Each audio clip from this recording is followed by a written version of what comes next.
Oh yeah, I know that we stopped off on the previous campaign, for which I apologize. I would like to leap back into it. However, there's been enough changes to combat and some layout situations that I'm concerned that we're just going to run into some balance issues.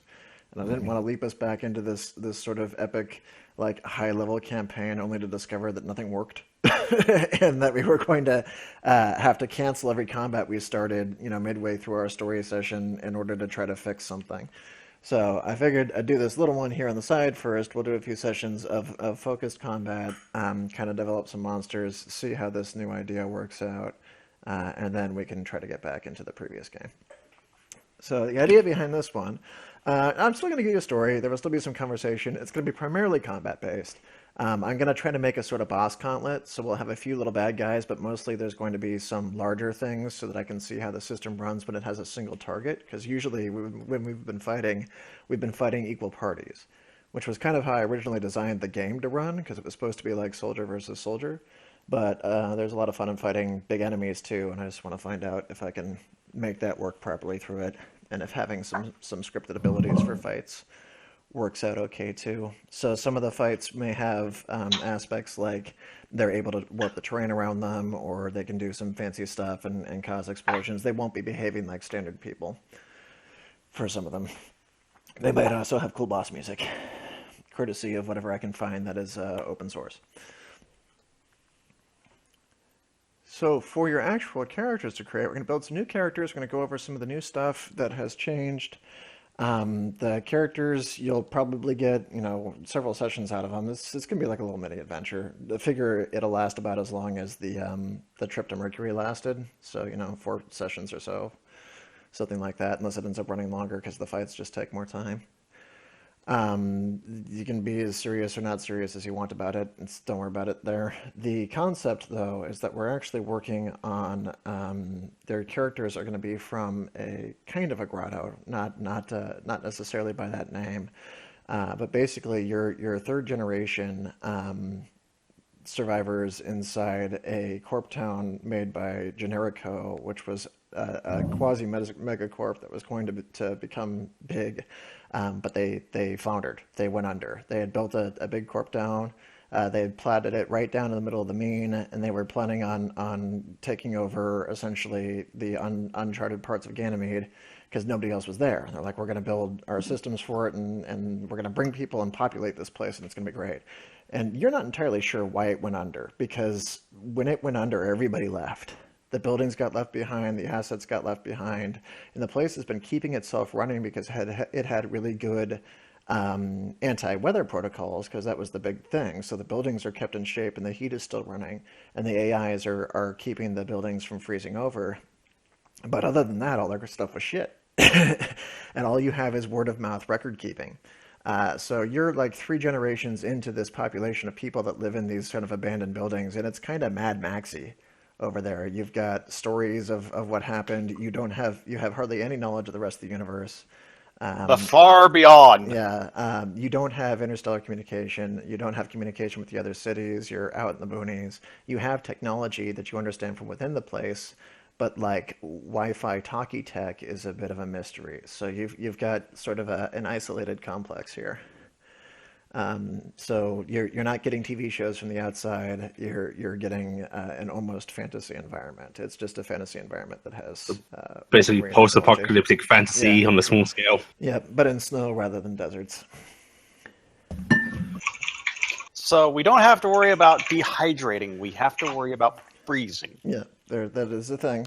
I mean, you've got protective gear because you've been living here for a long time, so you're pretty familiar with the terrain and some of the stuff on the outside. But you'll be finding new things as you travel on. It's a big area too. It was going to be a corp town, so there's miles and miles of every direction, traveling through just old ruins and not a huge population. The village that you're in has a population of maybe 100 people or so, and they all are watched over by the Guardian of the Light, and the Light is this thing that you all don't necessarily worship, but look to as the protector and the thing that keeps everything running. It's basically a server box at the top of the building, has a little blinking light on it. was gonna say if you said it was a giant white sphere, I was out. It's a big Wait. server box at the top of the building, keeps all the lights on, keeps the energy flowing in the buildings warm, and that's It is God. yes, it is God. The server has a bunch of little Oompa Loompas that keep track of it and keep things repaired called BEPs, and they all wander around in their big fuzzy coats, and they basically repair the things that you guys don't know how to repair because the information's been lost. You have technical manuals that the light will occasionally print out to explain stuff to you, but it's all done in like cut and paste layman's terms, so you have no idea what this super device that you're repairing is, but step by step it will explain to put the green wire with the 2 yellow stripes inside the port labeled 3. And by You're the tech time adapting it. you finish the ceremony, you will eventually have a device that functions. The machine gods be praised. Pretty much.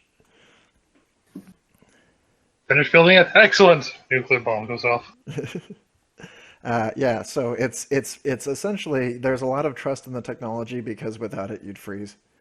And that's about it. Most of the other people from the main kind of stay away from this area because they've learned the other way, not to trust the technology and to just make their own low-tech stuff that won't freeze over. They just live like the Eskimo do. So with that, we can start building some characters. Yay! Let me pull up the new document.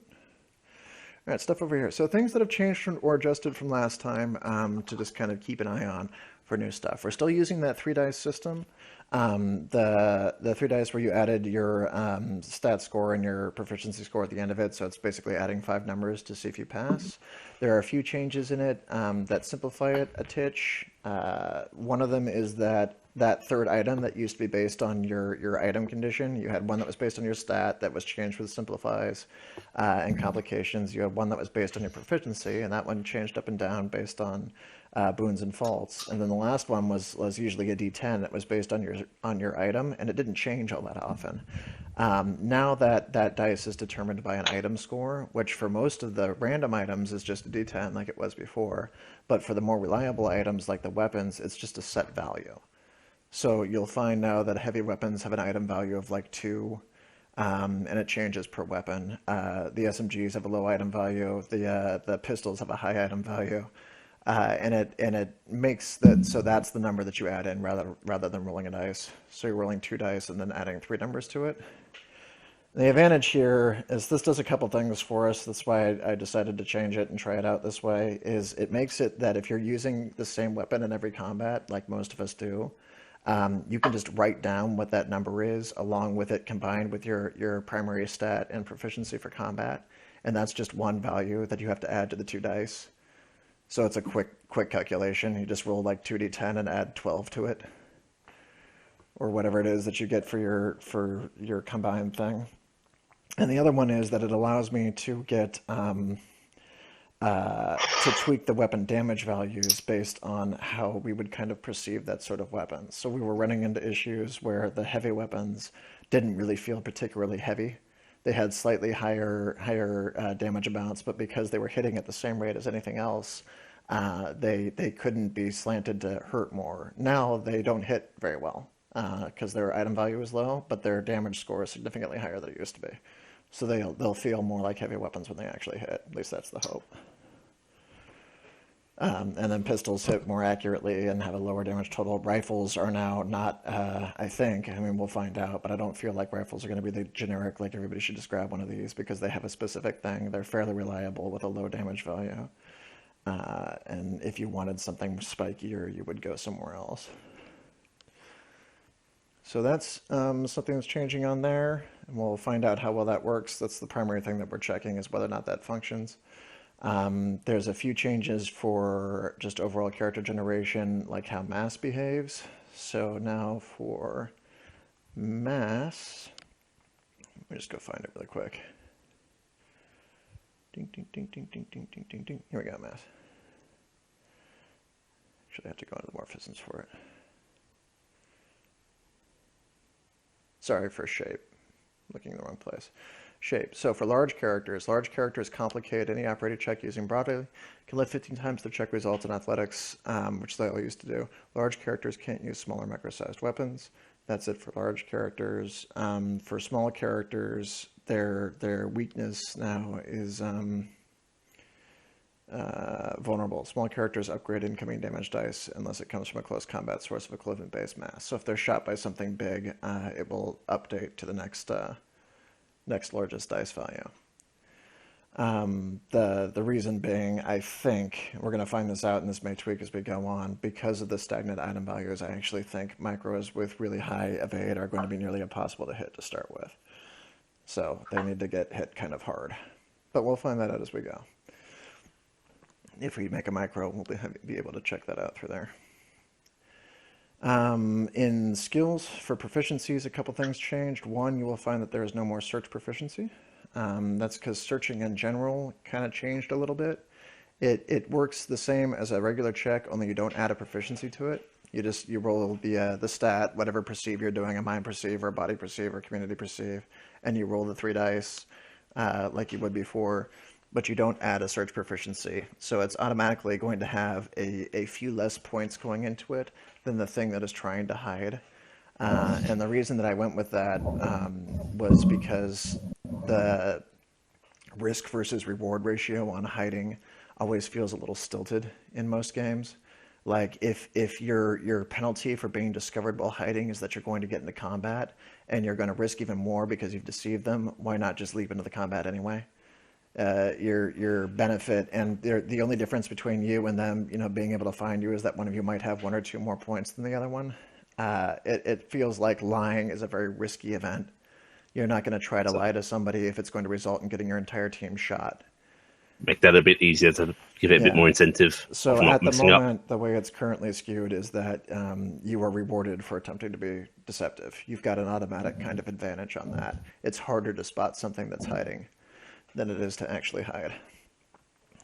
The other thing that comes into play for adventuring purposes now, this isn't anywhere in the rule book because there wasn't a place to put it. Well, yeah, I mean, that's the thing though, Dan, and we shouldn't have to just prepare to always go in guns ablaze. Like, the option to lie and be successful about it should exist. Characters should be able to build around that concept, and I want to make the system so that it doesn't make it extremely difficult to do that. Because otherwise, like, if 50% of the time you fail every time, you might as well just build for combat and not try. But yeah, where was I with the other one? I lost my train of thought because I looked back on it. That is not yet in the book. Oh, right, yeah. The thing that wasn't yet in the book is you can now hide your party members. So if you have a party full of clunky feet people and you've got one person that's the hider and they're never getting a chance to use their skill because the party's always, walking behind them and being loud, your hiding person on a successful check or just, checking to hide can tell the party members without having to do any extra dynamic or anything, can just say, wait here, this spot is hidden. And they will benefit from the person who hides hide check until it's time that they move. So your scout can hide, walk forward, find the correct route, and then bring the rest of the party through slowly, as long as they're not being, particularly brash about it, or at least go in and check ambushes. Give yourself the dilemma of why do I bother sneaking when I've got with my loud party, right? I mean, you can still give yourself away. It doesn't allow the party to do anything. But if they're willing to wait until the sneaky person is gone and been sneaky, then they can benefit from the sneaky person's hide.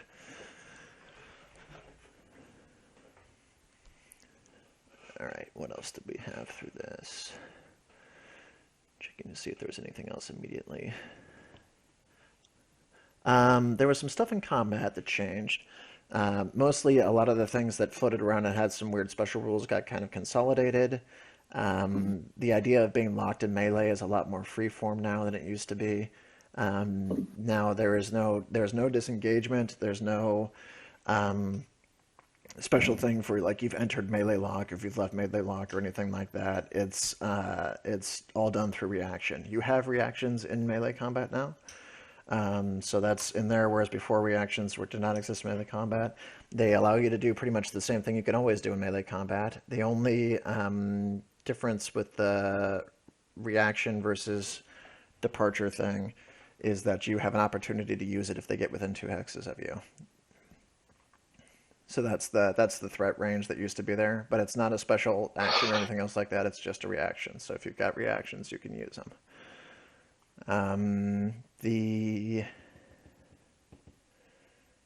Other thing was the determination.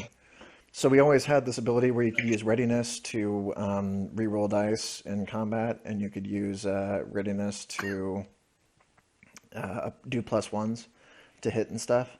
That has now been put into an actual name called determination. So when you first start the combat off, you'll be splitting between initiative and determination, where determination is those +1 and rerolls, and initiative is the initiative thing. The initiative thing has a secondary ability where it will allow you to use your reaction during your turn. So you can roll a check, you roll X amount of dice, and try to get under the amount of points you put into initiative. And if you succeed, you'll be able to actually take your reaction on your turn rather than waiting for the enemy to trigger it. So you have the potential of getting a third attack on your turn. If you go through the determination thing now, doing rerolls and +1s are safer than it used to be, because we were running into a lot of issues where people were rerolling and getting lower numbers. If you reroll, you cannot roll lower than the previous roll. And you can actually determine, yeah, Toby, it's not safe to reroll. I can't guarantee you're going to get higher, but at least you won't roll lower. And you can also add your +1s to hit after rolling the dice. So, because that one wasn't being used very often either. People would rather just re-roll it or hope for damage re-rolls. So now if you end up scoring like 1 or 2 below what you figure their hit is, you can add your +1s after rolling the dice to try to get that hit in. Yeah. Other things will probably pop up. We'll see them when we get there. By the way, you mentioned no more search. Mm-hmm. A couple of the species still mention search in their default selections. Okay, we'll look into it. I thought I grabbed those, but it's not surprising. The other thing that's going to happen here is just because I've been working on another book for 3 months, we're going to find stuff that I missed. So as we see them, just point them out.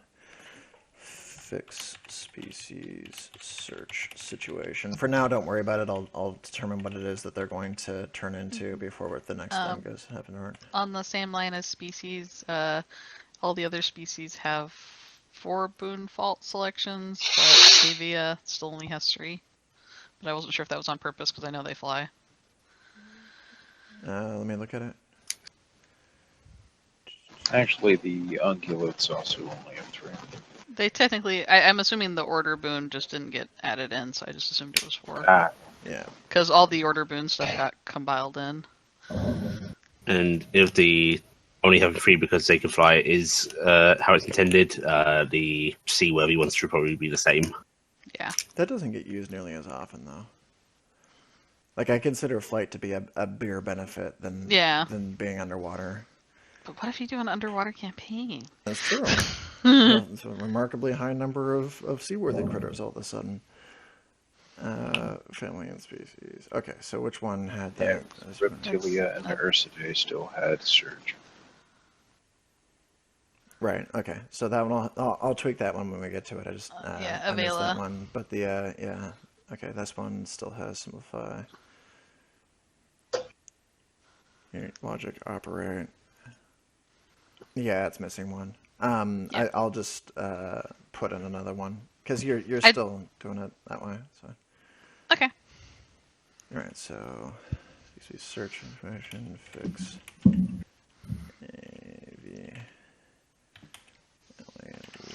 I just noticed it because I'm starting work on 3 character sheets.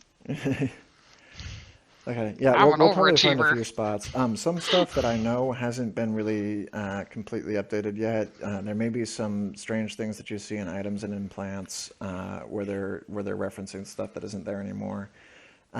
So expect a few of those to be a little wonky. We can probably fix them on the fly, or I can address them between them. Just if you find one that seems like it isn't working with the current dynamic, just let me know. so I can jot them down to look at them. And then active armor hasn't been updated for the new combat yet, so we're just leaving that out for the moment. So we're totally making characters in active armor suits, right, Of course, guys? absolutely. That's what we do when you don't have the stuff ready yet. And We like giant robots. cogs are kind of half built. Like the first part of them works, but the specialization part of it, it's just sort of like a collection of notes, so they may be a little floppy too. But I think we've got enough to just see if this new weapon stagnant item score thing works out okay. Things that you Good should enough for the probably combat. good enough for now. Things that you should probably expect. I figure just based off what I've looked at so far, this is going to result in more misses than we used to have. So I just anticipate that being a thing, especially if you're taking a heavy weapon. You're probably going to end up with more misses than you used to do. All the weapon scores universally do more damage now than they used to. Toby's never gonna hit. Thank you for removing my ability to hit anything, Zev. I do appreciate this. You know, if you went with a precise weapon, you'd have a higher chance. Yeah, pistols have a higher Bullshit. percentage.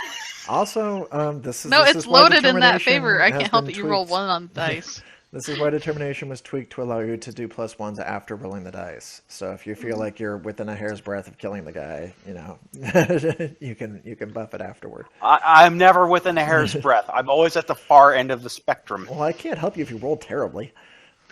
It's not my fault. These auto rollers hate me. If you tried harder. Yeah, just put some I English mean, on I that. was Say able your to prayers to the threaten machine chicken spirit. into rolling good for me. I can't threaten roll 20. It threatens me back. Praise the Omnissiah, and it'll go well. Yeah, praise the machine, Omnissiah. Have you considered getting good? Yes. Do you know gaming? I guess it's appropriate since we're now on Twitch. Yes, okay. All right, so for building Fine, characters, I'll get good, son. yeah, you guys can we're doing kind of mid-range characters there, so we're doing the second level on the experience thing, which was 450 experience. 450 and 2,500 credits. You will be getting credits in this. They're going to be done in the form of Generico Fun Bucks. So as you pass through Generico areas and stuff, you can buy specifically from their vending machines. So you will get more equipment, despite your isolated area, because you're going to get a mission to go on. So if you want to save money, you can save for another thing out there. Most of the items will be available in one way or the other. I will, if you guys want to do some of the weirder ones that are corp specific, you can. We'll just have to figure out like some fake version of them or something. That's fine. It's clearly Generico brand. Yes, it's Generico brand currently. Probably no transcendent implants for this particular one, just because we're dealing with standard weapons right now. So. Can I have a Generico brand transcendent implant? Yeah, If I put a concentrate stamp really on your hard, I get no forehead. effect. Yeah, it applies directly to your forehead. Uh-huh. Apply So you're saying directly that's a head slot for a surgery? Mm-hmm. Got it. Doing it. This is a lot of money. So 450 and 2,500, you said? Yeah, 450 and 2,500 credits. Okay. Okay, so you guys can start brainstorming, but if you want, for the benefit of those people watching, I'm going to kind of go over what goes on for building a standard character now, because we've had a few updates since the last time a video was made for this. Okay, so I am going who to... is doing what? Yeah, let's start with that. Who's going to be the sacrificial micro? We have a couple people that have already determined characters, and then we can work out the other ones to try to work out the plot too. At the moment, I don't think there are any micros. And Sev keeps cutting out. Yeah, something fierce. Oh, God damn it. I don't know what to do about that one. There's nothing... Well, we can understand you, I think, so. We can Yes, I understand well can. enough, and in theory, Twitch should be picking your mic up directly instead of through Discord, so it should be catching you just fine there. Hopefully. Yeah. And if absolutely necessary, we'll just ask you to repeat. It would just ask you to repeat sometimes, maybe.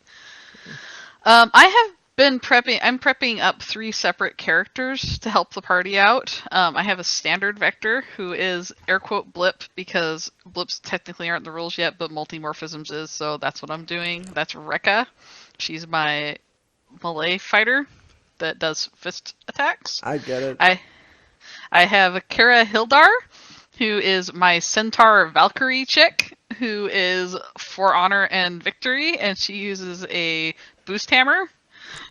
And I have Boop and Swoop, who is my micro sparrow character that I I don't am get making. I'll boop your snoop. Explain the question. Yeah. I am plotting Pullman, and I've done that, so I cannot be the sacrificial micro. However, you may be sacrificed anyway. Oh yeah, that's gonna... All I can I'm warn a you all punch- about my Ellie's punch- character is that she's heavily explosive based. So be warned if you plan on being too close to the enemy. Hi, how are you? I have at least one concept, but I want to know if I need to add a third morphism to it. What were you trying to do? It'll become apparent shortly.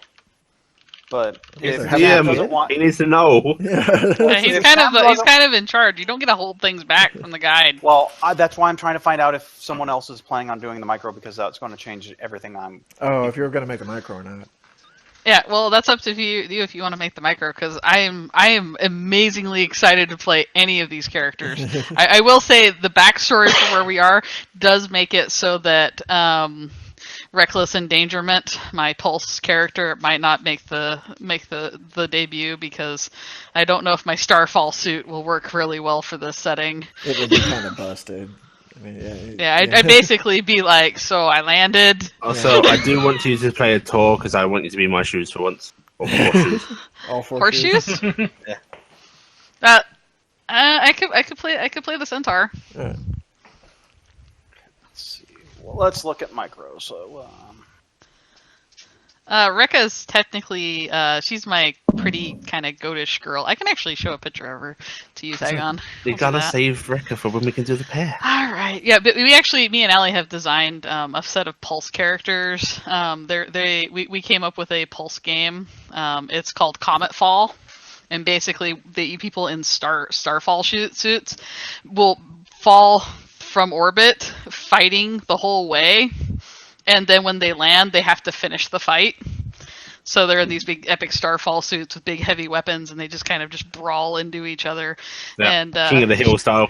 King of the Hill style. And she's on the team Sudden Impact. That's my character, Reckless Endangerment. She's a pretty cool Pulse star. But I haven't got to do anything with her yet. One day. Someday. But I forget what your character's name was for that. Isn't she like collateral damage or something? Yeah, Oh like yeah, Collateral that's right. damage. Collateral damage and reckless endangerment. That's right. We had like an amazing set of names for that. what to do? So it sounds like she's doing the tar, if you wanted to do micro.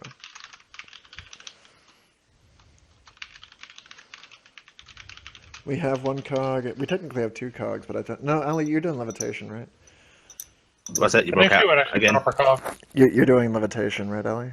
Yep, I'm doing the maglev. So, okay, so we have Yeah, two cogs. Maglev and Wheels, I think. Mhm. Yeah. It's like a Sonic the Hedgehog name. Wheels, the bus.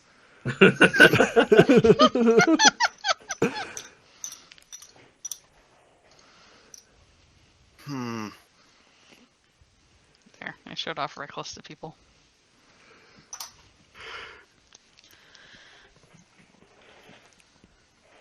I speak Yes. the fault of the basic body. What's the fault of the basic body? Yeah. I don't think it's got one. Let me look really quick for morphism. Okay, I just wanted to confirm whether or not it was actually a possibility of having. I can't hear Hadden at all. Yeah, I had to He invite said him he just to- wanted to configure it if it was basically. And then I lost him. Basic body, 95%.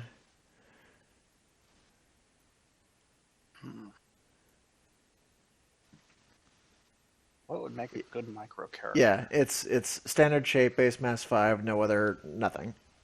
No perks, no faults, no anything. Thanks. feel like I should lose more mind stat while I make this character. Because I'm losing my mind.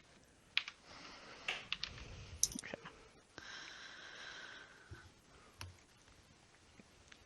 You had a skeleton.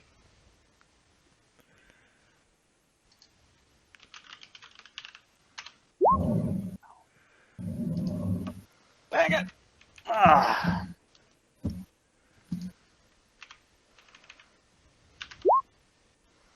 Ah, that's lame.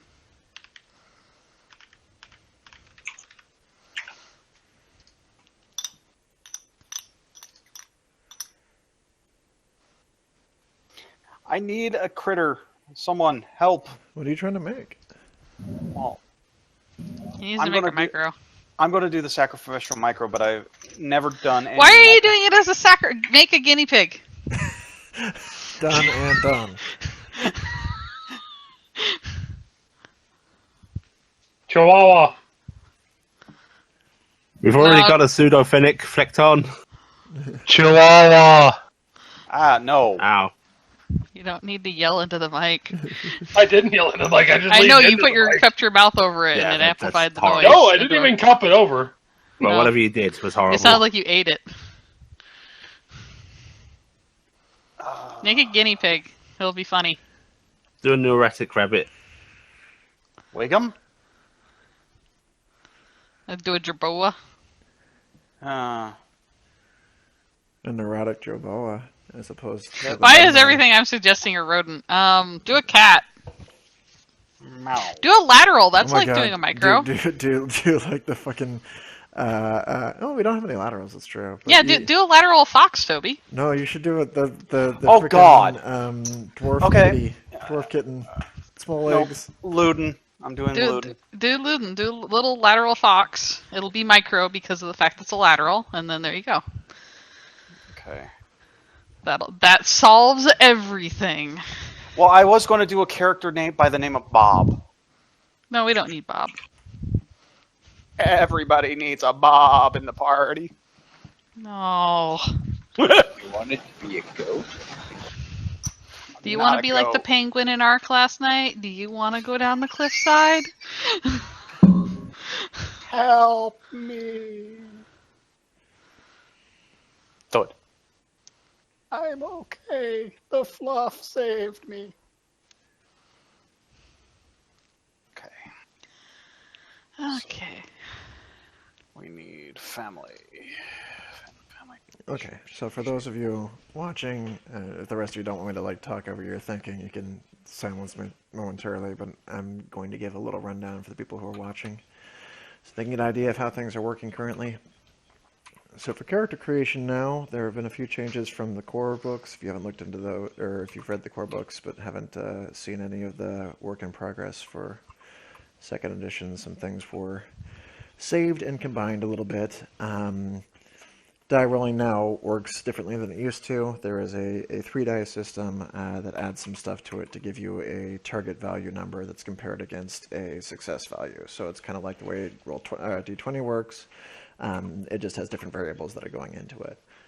This was done primarily because we needed to have a larger span of numbers in order to balance out some of the combat issues that were coming in there.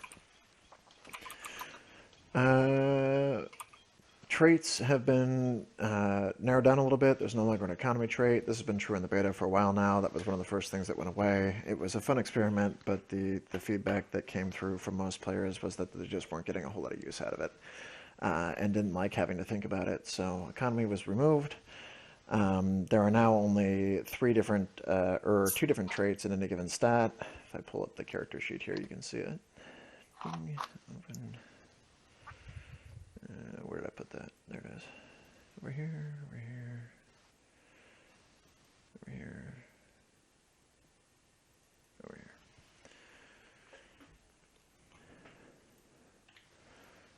Dink. Okay, so mind, body, and community. They have an exert and a perceive, exert and a perceive, exert and a perceive. Those are the only traits that are there available. Each one of them has it, exert and perceive. They do more or less what they sound like. Exert is a doing thing, perceiving is a seeing thing.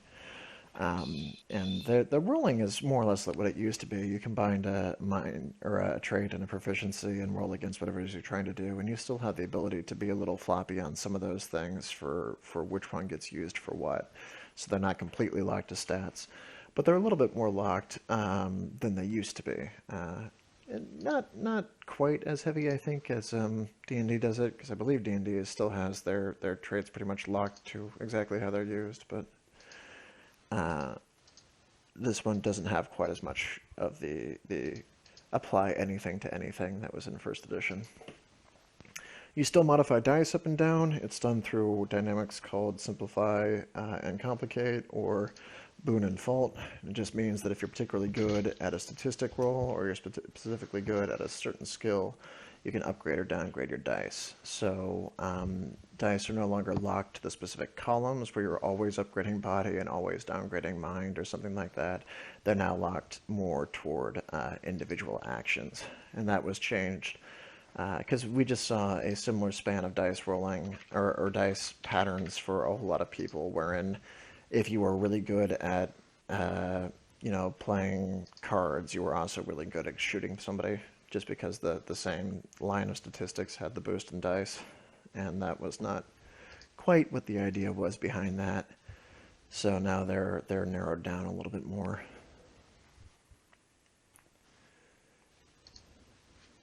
Saves are still in there. There's an endure save. There's an evasion score. Evasion is like a 2-hit. It's kind of like AC.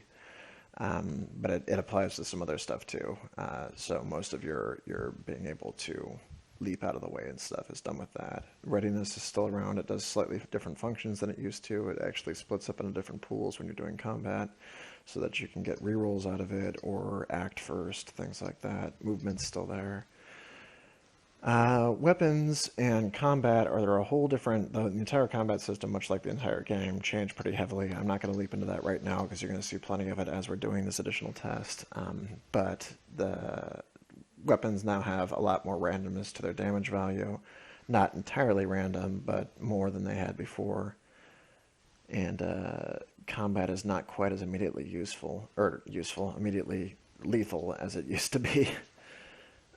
Which we've been doing pretty successful, I think, with combat and the testing that we've done. This has tweaked it yet again, but the whole damage array thing for weapons has been fun, I think, for the most part. People like that? Mm-hmm.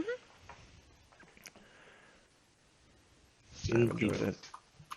The weapon damage arrays allow you to have unique effects depending on how you're rolling the dice and the weapons, so they've been fun.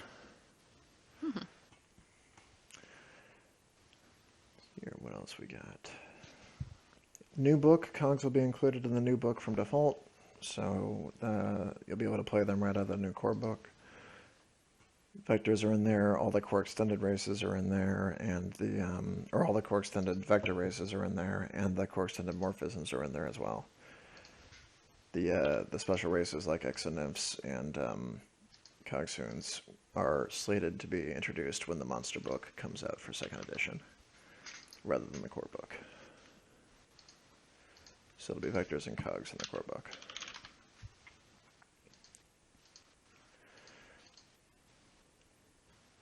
Beyond that, building your character is pretty close to what it used to be, just a fewer steps. I think I haven't counted lately. There's fewer things to choose from between all the steps. So when you're building your character now, it is over here. Select a family and a species. The species are no longer, they don't have their own separate selection anymore. It was wrapped into a family and species selection. The reason for that was one of the things that I heard about every game that people were playing, was that there was always at least one, if not more people who was playing a homebrew species outside of the ones written down because they wanted to be some specific type of animal. And there's no harm in that, but if it's happening in every single game, why are we limiting species at all? So there's still a limited family collection because the game has to have some degree of structure, but you can kind of pick any species you want to within them. There's also an idea of orders. The orders came in through Core Extended. They've been kind of redefined in 2nd edition so that orders can be any kind of random animal that you wanted that isn't reflected in the species selection, because some geneticist at some point decided to make 1 or 2 of them.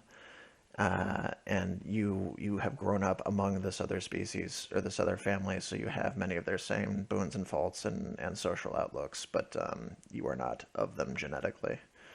So that gives you the opportunity to play, your kangaroo or whatever character you want to do. So that will be available through Core Book. Blips are still around, but blips are now more firmly defined as something that is not like a variant of an animal, like it's a custom life form of some kind.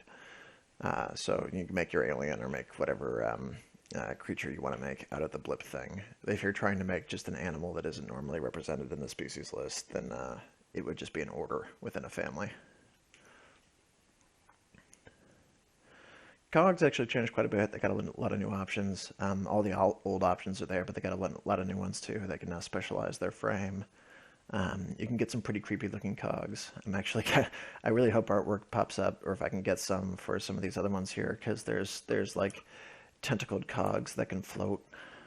So you've got creepy like sky robot octopuses, and that's just a dude. He floats by and like gets an ice cream or something.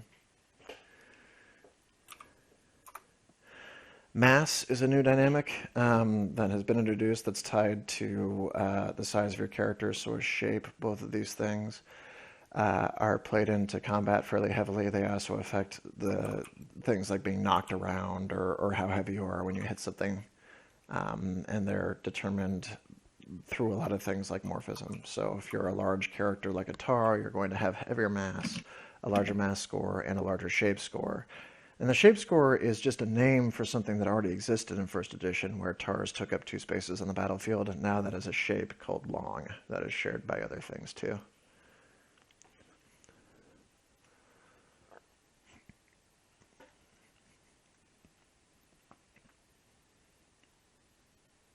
So you pick your family and your species. You pick your morphism like you used to do. The morphism will give you a base movement score. It'll give you a base mass score. It'll give you a shape and a few other abilities too. There is still a thing called momentum, but it's a combat thing that only has a single trigger. It's not unique to morphisms anymore. I just found that nobody was keeping track of it. At least that was my experience from the feedback I was getting, was that it was either too tough to activate or people just weren't paying attention to it. So now it's a single thing that occurs if you get a third attack in combat that will help boost your stuff.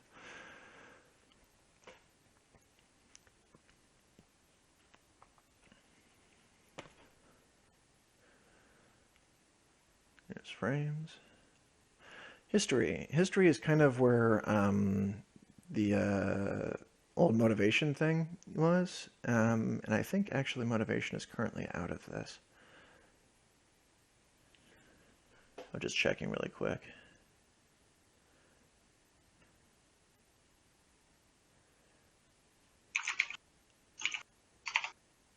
Shape, movement. Yep, not there. All right, so history is there. Motivation is still going to be in the game, but it's not part of character creation anymore. I'm going to put it in the adventuring chapter at the end of the book, where it's just sort of like how to craft an adventure. Here are some motivations you might consider for your character. It doesn't actually have a gameplay value. It's just a way to play your character. The thing that actually does have a correspondent value to your actual functions is history. There's a bunch of different background options here where you can pick a history for your character and some abilities that go along with that history, like maybe understanding of certain technologies or the ability to call on help from certain sectors. Histories have a positive and a negative to them. If your history was a history that you felt was a positive influence in your character, you get a certain set of abilities. If your history was a history that you felt was a negative impact on your character, you get a different set of abilities from the history. And then the histories are the same either one. So you can have like a wealthy history that was positive or a wealthy history that was negative. Maybe your character was so surrounded by wealth, they met a whole bunch of corrupt people and were otherwise mistreated as a child or something, and they fled it, and that's a negative wealthy history. And then the positive one would be fairly obvious, I think, at that point.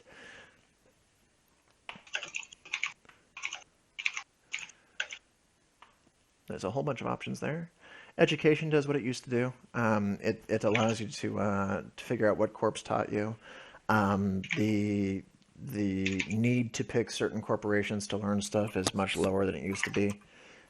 So anything that you didn't learn from here, you can easily learn through character progression, which is now an experience-based system.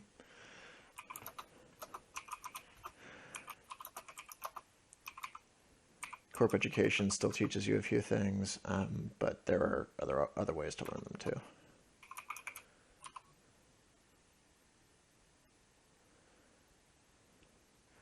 Customization is fun. This is new, so we're using this, I think, for the first time here.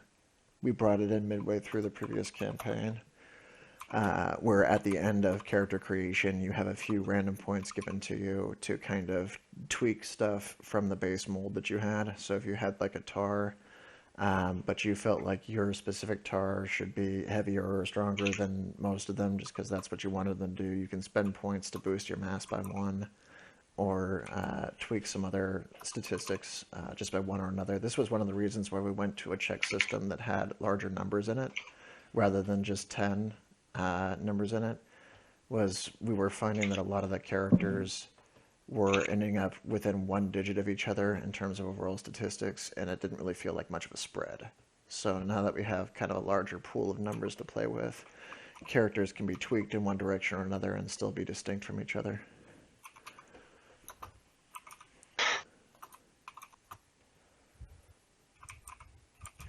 And then the last big change is that experience is a thing now. Experience doesn't work through a level up system like it would in D&D, but it does have a chart that it functions with where you can build in any order or direction that you want to. So if I pull up the experience chart, this has been around for a little while in the alpha testing and continues to be pretty functional. This one hasn't needed to be tweaked in a while, so this might be close to the way that it ends. We'll see. It's been fairly stable. But you buy bits in this. Let me get a little layer up there. There we go. So you buy things based on experience points in rows, and each one of them grants you new abilities or new numbers as you go on. The amount of experience you spend to buy a dot is up here. And then you just buy a little section on here, and that grants you a certain thing. So if I buy this, I get +1 movement. If I buy this, I get +1 readiness. Or if I wanted to, I can get +1 endure, etc. Every 3 columns or so, there's just a 1 or a 2, and that's increasing your actual trait score in body exert or body perceive, etc. So the order that you build in is up to you. And there are advantages for building in certain ways and accessing certain abilities, all based on where you're putting them down to.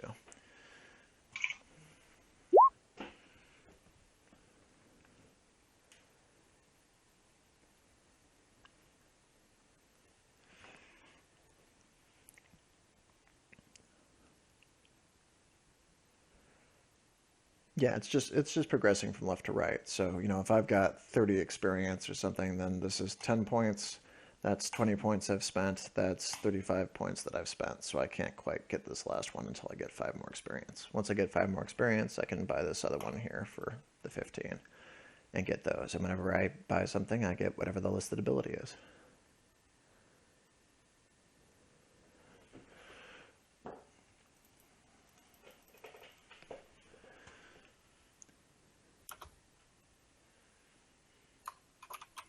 Landmarks give you reclamations now.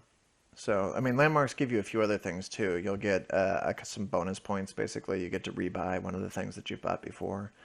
But the other big thing that they give you is reclamation surgery, which used to be something that you bought from Pulse, is now awarded by Pulse. It's their new marketing campaign.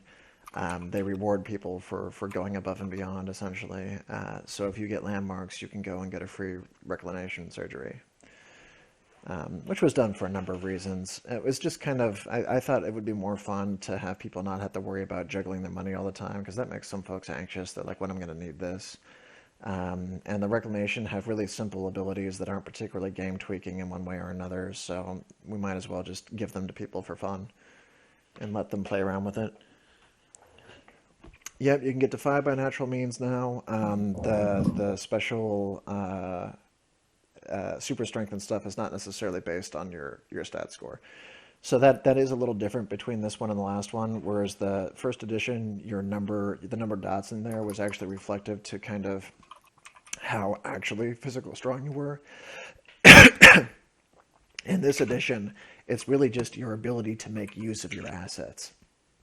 So everybody's more or less the same, and having 5 score in like mind exert means that you're just better at making use of the stuff that you've got. And that's not surgically augmented. If you buy something like super strength, all it's going to do is it has a list of things that it does for you. It says that you can lift X amount and you can punch for X amount more and something like that.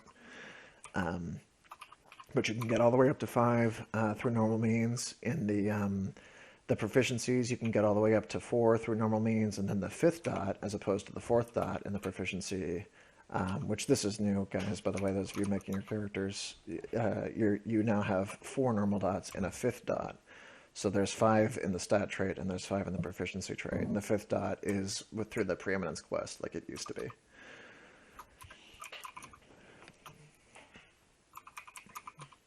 I always liked the preeminence quest idea, and I was, just looking through people's reports and stuff. It seemed like it was a dynamic that people enjoyed. I'd see people talking about the preeminence quest that it did, and this was a thing that they enjoyed doing. So that has stuck around in the form of 5th dot. And what this does for us, was that you're going to be from preeminent and what, squeaking? Now, if I bring Mindy back, piloting. Yes.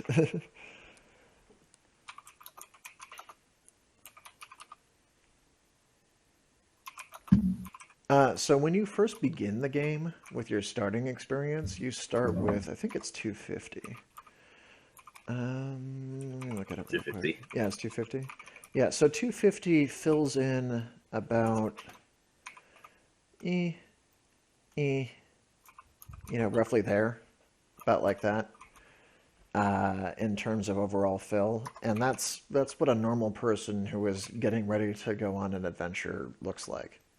Is about like that, with the first two rows and part of the third one done. You can tweak that a little bit if you put your dots in different places, but or put your points in different places. But yeah, it looks about like that. So as you start getting into more adept people, you start looking a bit more, like this. Takes quite a while to get all the way up to the back end of this chart.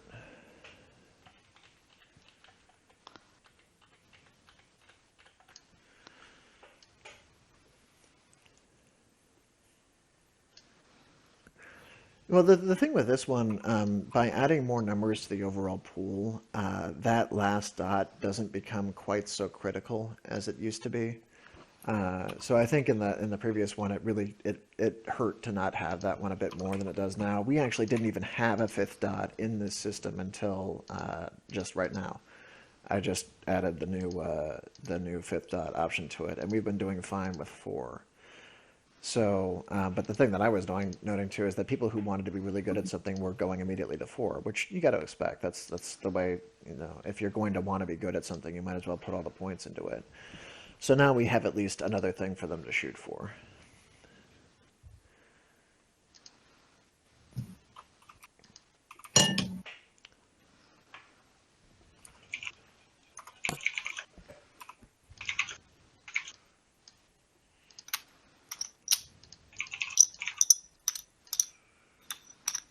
Can't use that one. What is that chinking noise? Sorry, that's me. Yes, I'm shuffling my toggles to come up with my... Wait, didn't you say you didn't want to randomize your character? Well, I'm kind of not, but I kind of am. I want to see what the comparison is, because... that would be an interesting group, but no. No, Tiberius was completely random from the bottom up. This character, not so much.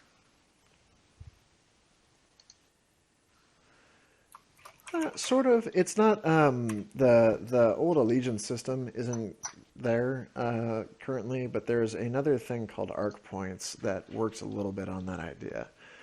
The arc point is something that I'm going to try, and this is a bit of At the moment, it's a bit of a stretch, but the hope is that eventually I can set up a little bit of online mapping for people to keep track of their campaigns and stuff like that. It's a little bit like the adventures that Wizards runs through their site, where you can do cooperative or competitive games and track your experience through that.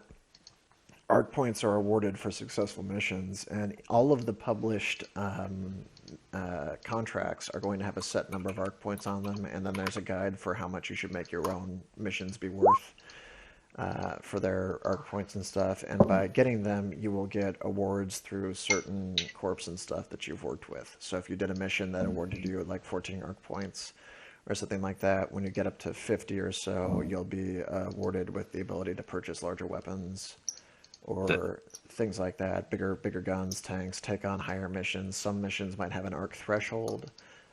Obviously, you can break any of these rules if you just want to run the mission, but like ideally, if there's a mission to go off and hunt a whisper, it probably shouldn't be given to a party that only has, one successful contract under their belt. Like, why were they hired for this? So the idea being that this mission has an arc threshold of like 200 points. So once your party has amassed that many arc points, then it makes sense for a contract to come and offer them this mission. For example, one of the first arc rewards your party should be seeing is your first IRPF weapons clearance. Yeah, so weapons are gated through weapons clearance, and after you complete your first contract, you'll get weapons clearance that allow you to buy things like rifles. But assuming you're starting from ground zero and paying attention to the rules, which I fully expect not everybody will, because some people just don't want to be limited by them, you will not actually be able to purchase things like rifles and shotguns for mission 1. Your first mission will be knives and handguns, and after that the gates will open a bit more. Sev, quick question about this setup. With the random D10 for 8 points. customization, Yeah. just 8 points? 8 points. Flat out? Mm-hmm. Okay. Darn, I rolled a 9. That would have earned you another 50 credits.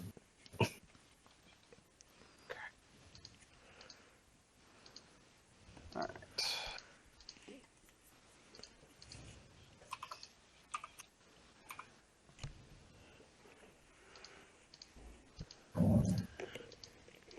Also, the corp point advancement does still exist in a sense, but it's mostly how much you know about the corp and so on. Yeah, there's that. So there's a protocol score. It's one of the proficiencies now. And your ability to answer questions about a corp, like how many corp secrets you know, or what you know about what a corp does or doesn't do, is partially determined by who you were educated by. The Fibrox no longer exists. It actually probably will be put in, but it's not quite as... I mean, that was the one item that anybody who used a sword automatically needed this, so they weren't playing it correctly, and I don't really want to be in a situation where we're stuck with items like that. All weapons got nerfed in Core Extended. Well, basically all armor got buffed in Core Extended. But... yeah, I think that Vibrox was in there too. But it's the same process. I didn't really want to make a situation wherein you had to have this one specific thing or you weren't viable.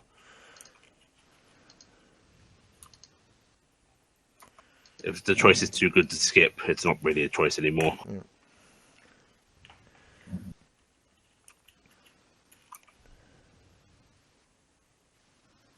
Unless you're like me and are deliberately making a terrible, terrible character. She's gonna throw so many bombs Mm-hmm. I have no athletics or range combat for that, by the way. though. She's gonna throw bombs at short range though. Can I choose not to run the Centaur given that information? What you I'm need to choosing do to run melee still. is run I'm the fine. Centaur past the target. But I want to live.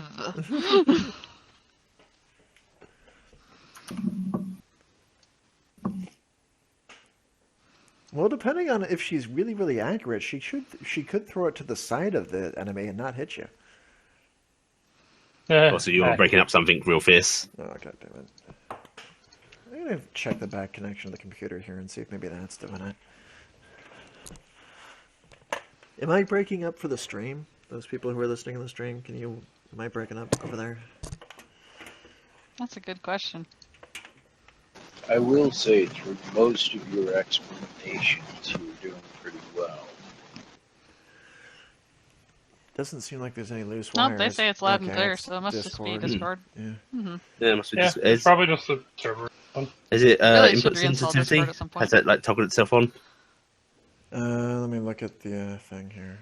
User settings, voice and video. Input sensitivity is on currently.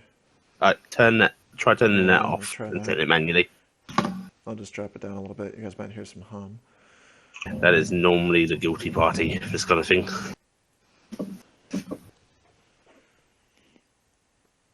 At least the stream hears you good. That's all that matters is they hear you. We're Well, kind Although of you might want to secondary. turn your mic up on OBS a tiny bit, it seems. Okay, that's maybe I'm just being quiet. Duet. Hey, Okay, so how are we doing on creation? Have folks purchased things, or where are we at? I'm working on purchases right now. Okay. I just finished. Oh my god! Nice. Well done. You lie! You lie! I'm working on a secondary character because I have expectation of what's going to happen to me by the end of this. Totally haven't had my I don't character think that done we're for gonna have hours time to now. bring another one in once we die. No, we're not running just today, Sam. Oh, you're expecting to die in the intro. Wow. Okay. Yeah, I'm expecting to be dead by the end of the day. There's someone with grenades. If and I'm I die, deadly in if my I die armor. by the end of the intro, I'm tagging Tygon in my spot. We weren't going to fight anybody today because I hadn't been able to prepare anybody yet. We're gonna but fight our own party members. Is what I I'm might, doing. Wait, I might do the tagging setup in for the mission. Tygon was an option? Damn it. What? No. Listen, Stop running listen. away. I'm only carrying on average like 2,600 misplaced damage. Okay, it's not going to be that bad.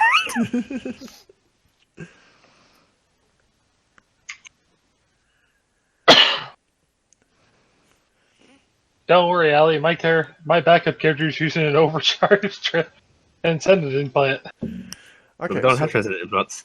what we'll need to do for figuring out. Oh yeah, that was the thing.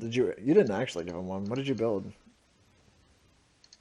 Me? My Yeah. main character is a Cog who just uses Gun Fu. Okay. I was saying the backup character is Yeah, just sorry. for that, along with a rifle. Okay. So I need to know what people are doing in this kind of lost community. Like what your job is. I'm heroic. I run a bar. I drink. You drink at the bar. Good. Okay. You got people who want to drink their films away. I run a bar. At the bar is officially called Griblies. It's not Grilbies. It's Griblies. Uh-huh.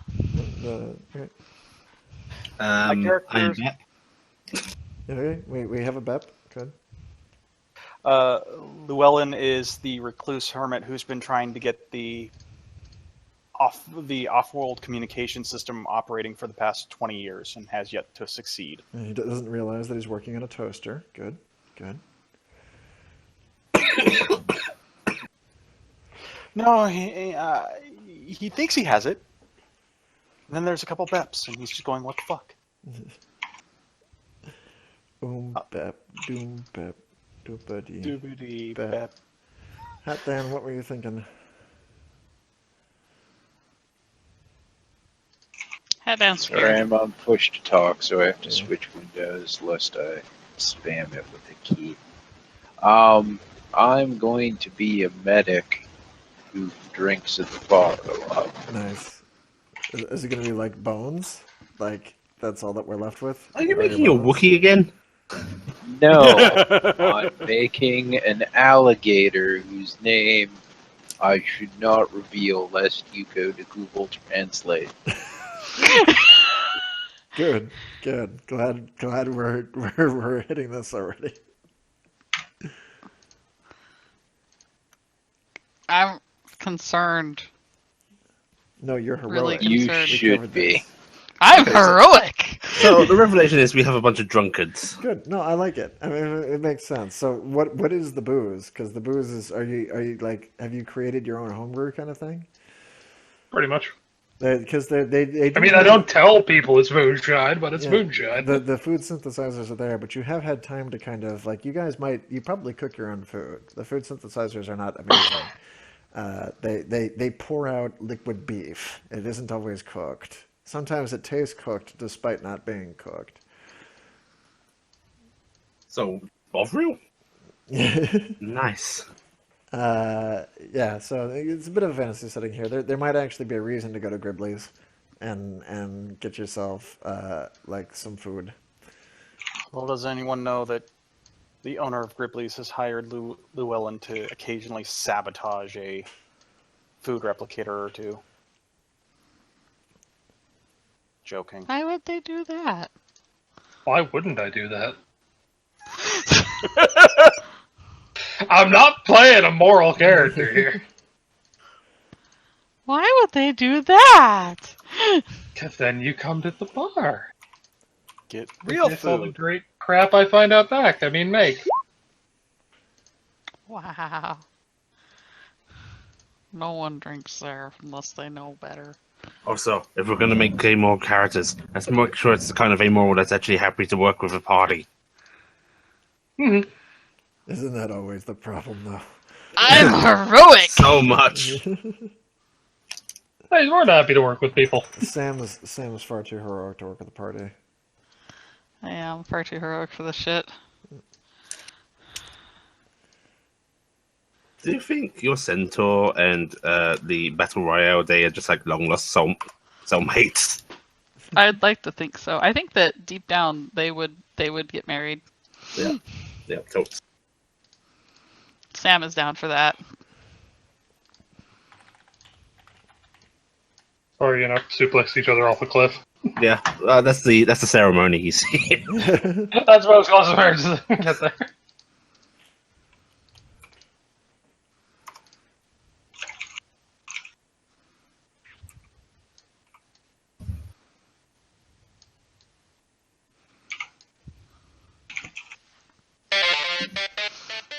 Somebody has to be the goddamn paladin in this group. And you see, she's far too brave to spare the women I'm and children. too far too brave to spare the needy or the sick. Or, the living.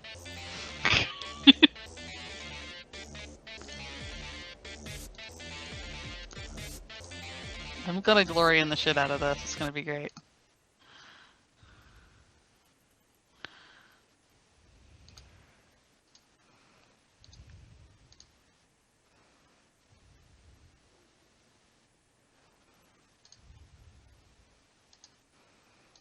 Alright, I'm doing a boost hammer, so that'll be fine, I'm sure. Nothing goes wrong with the boost hammer, I've got right? my movement down. My movement correct. Oh? Yeah. Starting small really sucks for movement. It's true. Did you use the drop down thing on the Excel sheet I used? Yes, I finally Okay. found that. Okay. No, with careful buys, I've managed to get myself up to 6 movement. Oh, good. I'll look at you as I run by. Now I just got to figure out how to make myself fly. A boost hammer is literally a rocket hammer. It's the best thing ever. It's probably my fault it's in the system. It makes me great. It's entirely your fault it's in the Yes, system, I I'm sure. pestered 3 until it made its way in. And then was disappointed that you didn't have 2 of them. Yeah, then I decided to demand the dual wielding rocket hammers. It's great.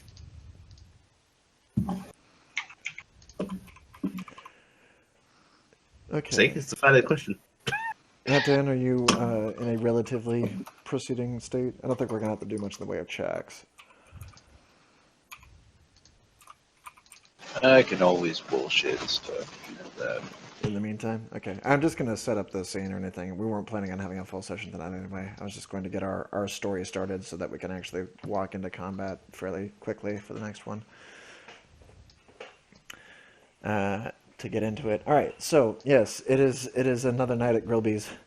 Sorry, Gribley's. Oh, what do I care? Toby Fox didn't copyright any of his stuff because he's a nice guy. No, it's okay. I guess it should be Gribley's instead. For the record, by the way, I will be using excessive amounts of Undertale boss music for all of this, specifically because it's open source. Very effective for various bosses. I demand King of the Mountain. Yeah, well, I we'll do a few. demand I'm going to get a few King of of the them. I've Mountain. actually got some fun encounters for a lot of these ones that are going to be entertaining. I think Ellie will get a kick out of the replacement for Bone Trossel. So it's going to be fun. Replacement? Well, for the character that's going to be using Bone Trossel as the boss theme. Okay. So you don't replace Bone Trussell. So it is another night in the evening at Gribley's, and you guys have you all know each other. I mean, you know everybody in the town. You all grew up here in the biting cold of Ganymede.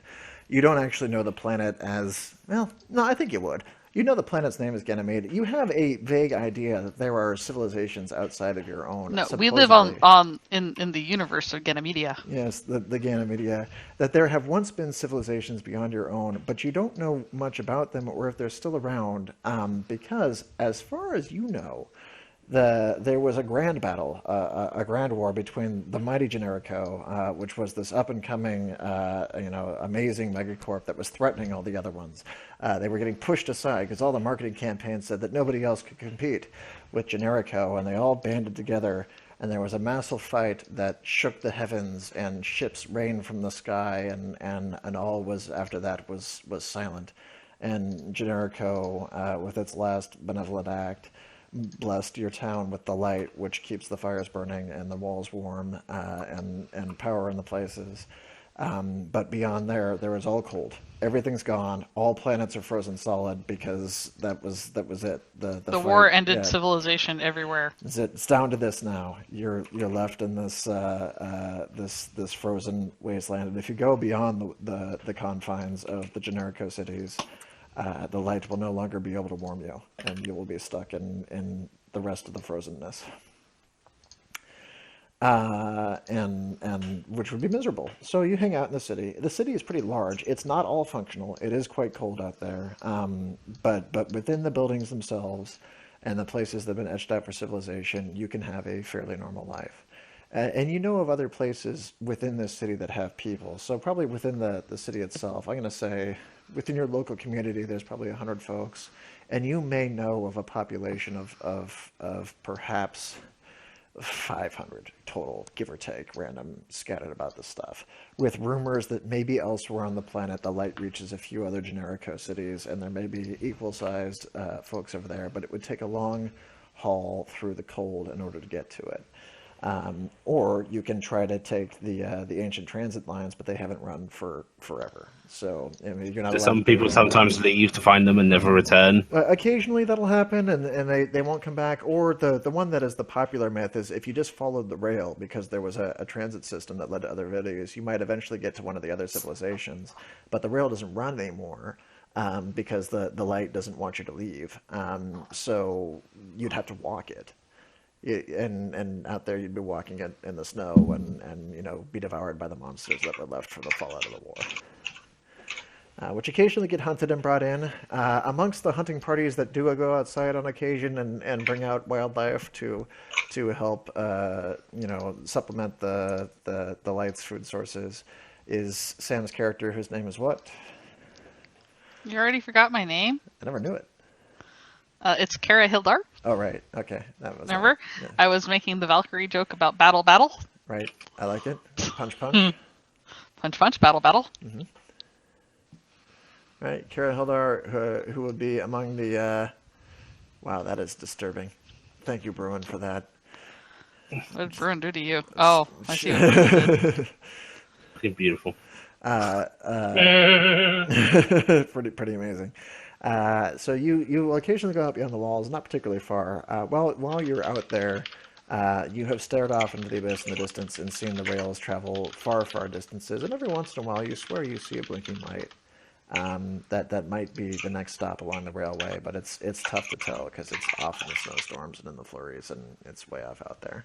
But you could bring back tales of glory and the ghost lights off in the yonder, or at least you did for the longest portion. But I think you may have been possessed from some degree of guilt, as you might have been responsible for some young soul deciding to go off on a quest of their own and not returning at some point. You can decide if that happened or not. I'm just pitching that out there as an idea. What is that? Are you trying to make me feel guilt with my character already? Yes, yeah. I Yep. was motivating you to feel bad, just so that you had it in your system.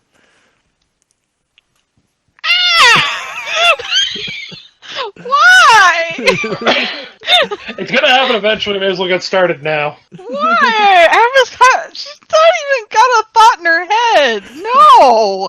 Sure she does. I sent that. People disappear all the time. It's fine. So that's what you've been up to. In the meantime, one of Grilby's most common customers is Toby's character, who is this doddering old guy, who believes himself to be a mechanic, but people are swear he's just messing with things that are better left untouched. And I think there's some town stigmata currently against him, because while folks here are not necessarily taught to worship the light, or anything like that, there is this constant idea that if you leave this, you leave the warmth, you leave the protection, and you go out and just die in the snow. So you probably shouldn't screw with it. And it's fairly intelligent. It gives instructions from time to time. It has somebody that it speaks through. So messing with systems that might result in its harm is something, folks just say leave it alone kind of thing, and this character doesn't leave it alone. Goes off and tries to fix stuff. So there are a couple folks who give him the side eye, and a few folks who just outright don't like him. What's his name, and what did you decide? Llewellyn. I talked over it. What'd you say? Llewellyn. Llewellyn. Okay, and then what did you decide on for the type? What was he? Lateral fox. Okay. So, has been confused for dinner on a couple occasions. Thankfully, Gribley's has not yet served you. Confused for lunch. Then the SMG comes out, and then other people get business. Mm-hmm. The Gribley itself, run by a cog that has wheels on them, known for being fairly stingy. Deals in what currency do you take? Not sure. Probably just. I don't want to say bottle caps because it's a little too obvious. There's Gribley Funbucks is the random currency that they're using for this particular. I know what would be a currency that's both limited and would probably still actually be scattered around. Toggles. You could use toggles as your stuff. Rolling room, hat down.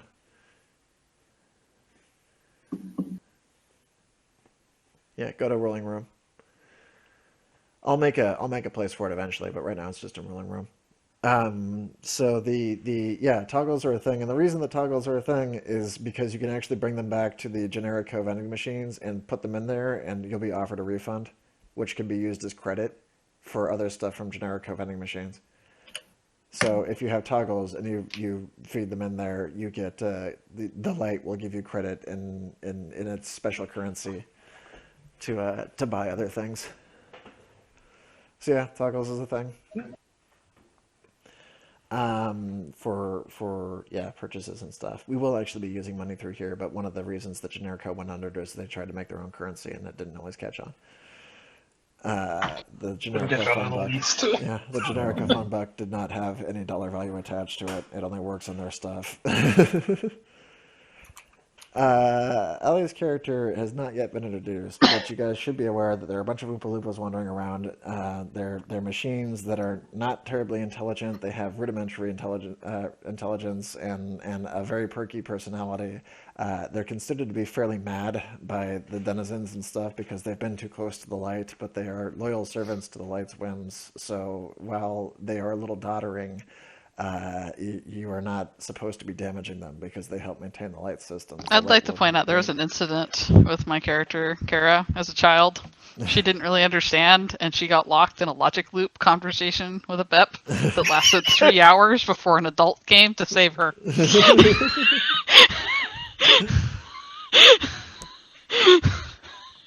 The Beps wander about. You will occasionally find a Bep in a box. Beps should not be separated with their boxes without supervision from one of the Bep tenders, who will carefully separate the Beps from their boxes because We're they're very also clingy. Beps. Mum box. They're very clingy to the boxes. But the Beps have the kind of lay of the way of the land there. They will occasionally right walk back. into walls and continue bouncing back and forth off of them, or just not do anything. But that is the madness of being too close to the light. Just let the Bep go. Eventually, it will reorient itself and proceed upon its merry way. Beps have been known to exhibit strange and unusual abilities from time to time, like mathematics or unique conversational skills.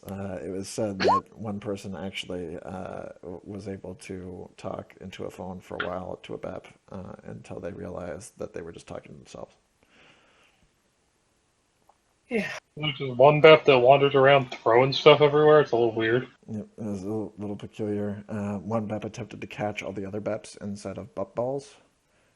This Bep ball was a unique and not very well founded marketing campaign on the part of Generico.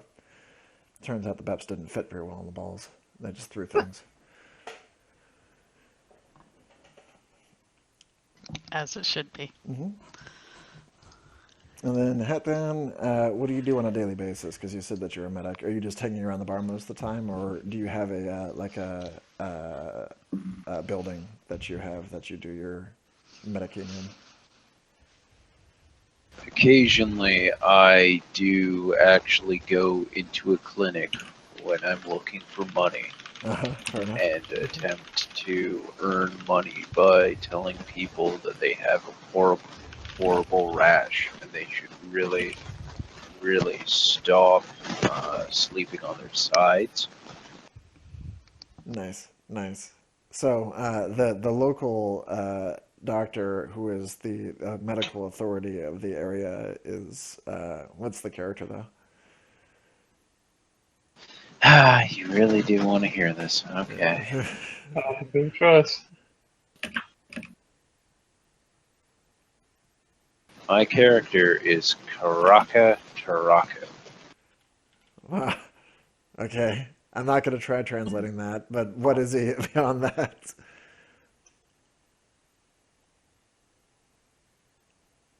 Well, he is a large, very, very large alligator. Hey.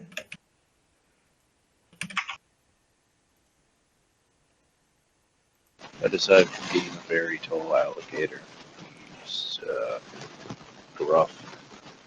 And, yeah, that's about all I can easily say.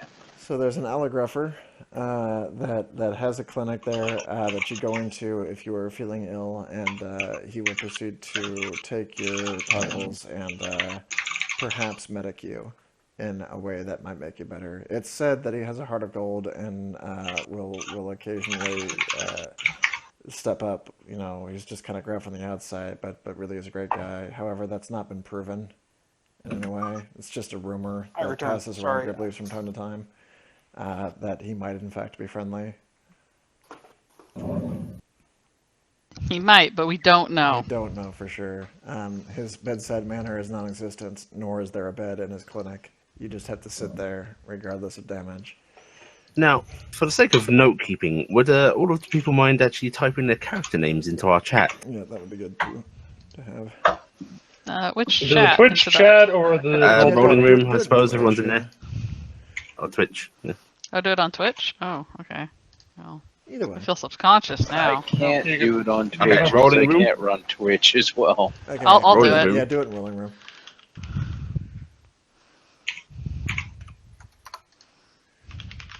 You can also change your name in the individual room to being it. Yeah, I can change it. I changed mine for once. I Yeah. always change mine. I changed mine to each room. I actually already spelled Toby's name correctly. Nice. Why do I feel it's missing a Y and several L's? No, that's accurate. That's why I know how to spell it. Allie, I'm gonna need your help figuring out what kind of clothes Taurus wear, because I'm working on this character design. This is very important to me to know what she wears. Um, I feel like she should just wear armor all the time. I think she wears a gambeson, and that's about it. When she What's a doesn't have the gambeson? armor on.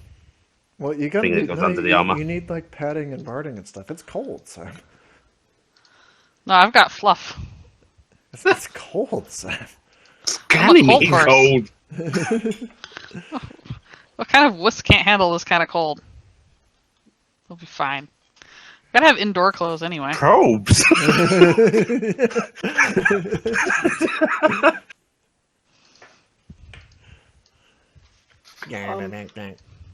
What cert set would actually work for SMGs, if any? I think there are a few in there. Pistol stuff does? I think it applies to that as well.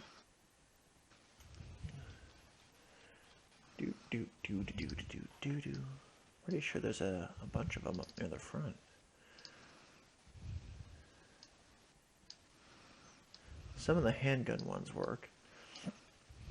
Most of the stuff that works with small weapons, like quick draw, sneak attack, small weapon thing, handgun adept, gunslinger, yeah, pretty much everything in the handgun adept thing are dealing with small guns. There's also a few things, like if you look at in the certs now, there's at the end of most of the pods, there's a tier 3 one that allows you to replace the stun option in your gun with a new ability. So if one of those abilities is appealing, you might want to work up to that one too.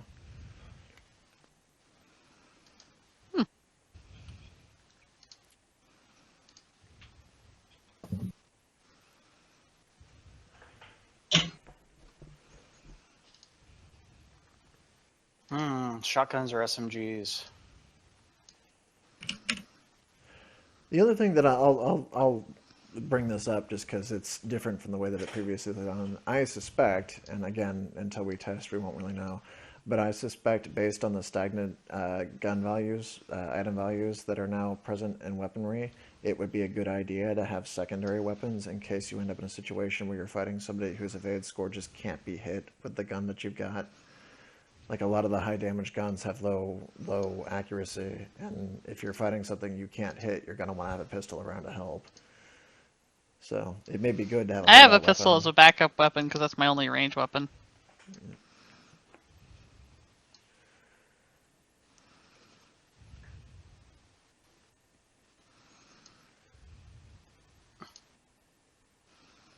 Okay.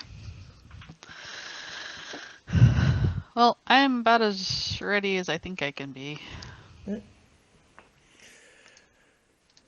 And I will paste this chat for entertainment of what I'm watching. Oh, that formats terribly. Wow, nice. Actually, no, it doesn't format badly. It's in It's lines. okay. Ali, I believe you're the payload, not the objective. But nobody will like, be at me if you tell them I'm the payload. It's still the best of the Overwatch burns. I will strike our enemies where they do not expect. So you won't strike them on the payload, is what you're telling me.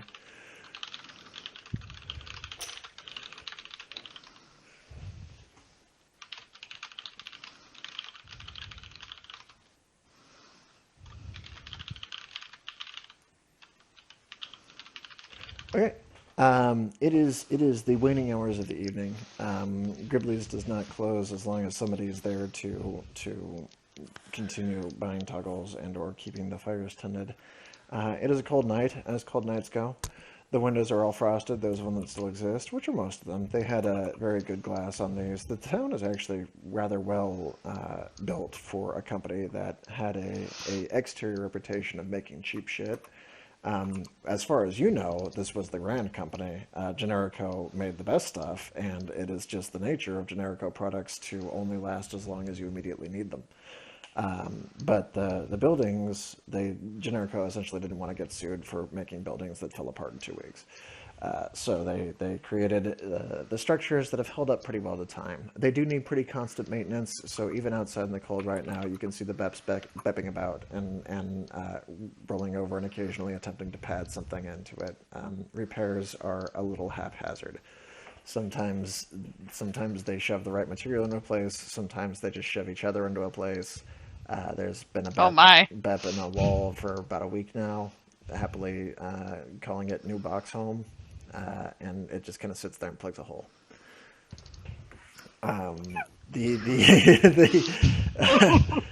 It's just one of those Kind of things. used to it by now. It's just one of those things that you deal with living in this particular terrain. It's a silly place, but it's home. It's not silly. This is serious. This is our lives. Don't you mock us, outsider. Die. The light provides, and the light provided a BEP specifically for that hole. It's shaped like me, says BEP.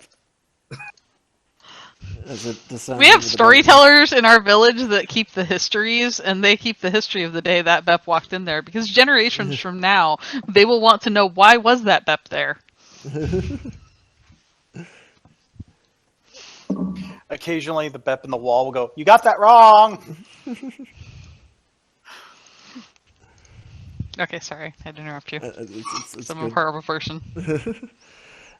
So yes, it's been an evening, and then all of a sudden, there is a summoning. The alarms go off, which you don't hear all that often around here. There is an alarm for like town meetings that take place, and then there is a more concerning alarm for town meetings when things like attacks are taking place, which do happen from time to time. Just the wildlife will wander in. You do actually get raids from outside too, because there are wastelanders, just Snowdens that are out in the waste that will come through. And this is one of those raids. This is like a call to arms, get immediately to town center sort of thing. The uptowners have come back. And the lot of you have been basically taught to accept this call because you're elders in the village. You're all responsible in some degree for village protection. So and because Gribley's is a place that people attend to, even the owner is required to come and be seen. I am so exuberant about answering this call. I am knocking every table over on my way to the door. Which is true of every time you leave, so... What? Oh! And I'm out.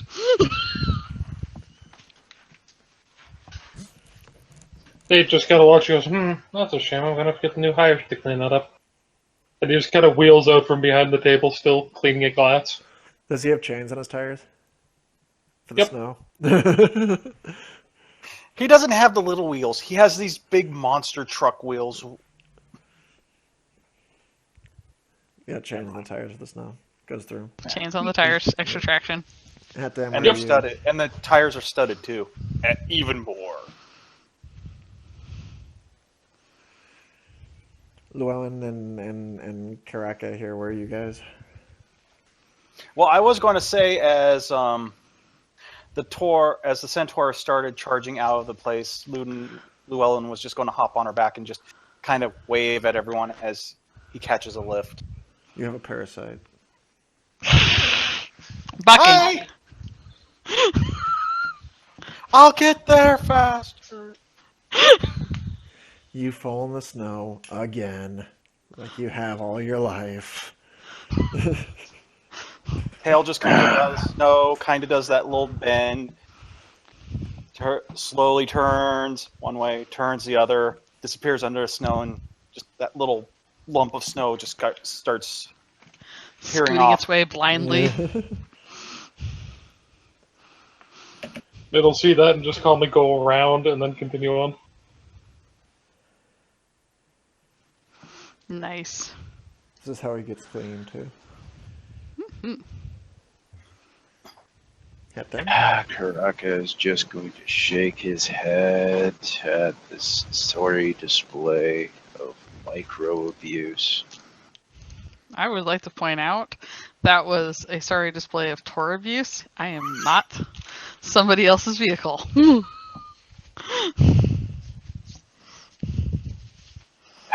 Good grief. He touched my butt. go. Whoa, whoa.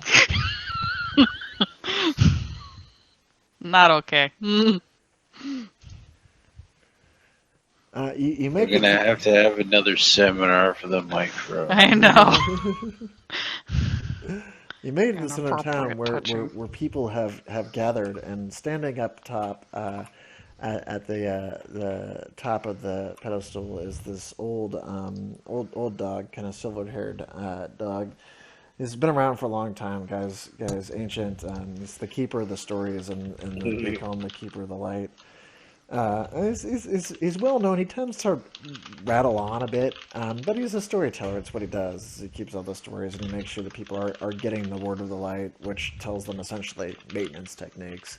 For if something breaks, he will go up to the light, and he will return with the light's word, which says do the following things to fix whatever it is you're trying to fix. Or the light has detected hostile enemies on this side, so he deploys new wardos. He's trusted and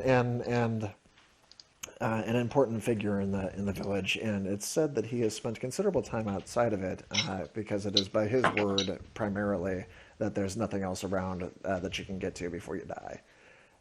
Wandering out there in the waste, even if well equipped, you can. He's been 100 miles in every direction, and it's just there's nothing there.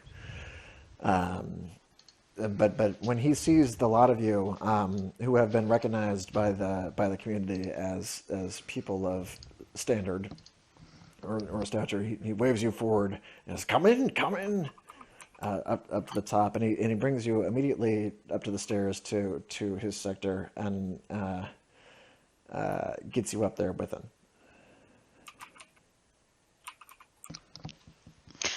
We have come to answer the call.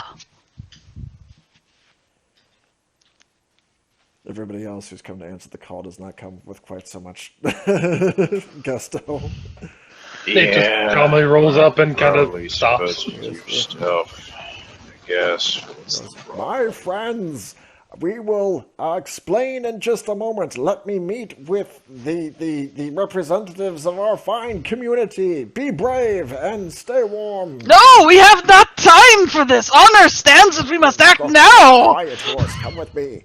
That's incredibly racist, leader of our village. Deckard Cain leads you in the back room, where he goes, "My friends, it is good to see you. I come today with grave news. Follow me. The servants of Baal. The servants of Baal have struck again. Come with me." I don't know. According to Kronos, Deckard Cain is the main character of Blade Runner. So Also true. Old Deckard here brings you to the light's lift. It says, "Come on to the lift, but mind the limit." no, we should take it to the limit. You are all able to get onto the elevator device, and he looks upward and says, "Bring us to you the light." And the lift begins to rise upward. I will start slightly prancing in place. This is the closest to the light I have been in my life. Do not I feel disrespect the light. new energy coursing through me. Excitement!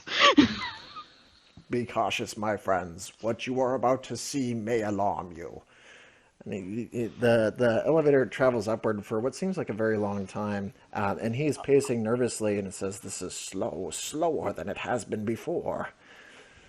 And he definitely seems concerned. But he I doesn't know do what it I can well. do. If I lift my foot up, that will lessen the weight. No, so I will do raise not a leg. disturb the lift. No.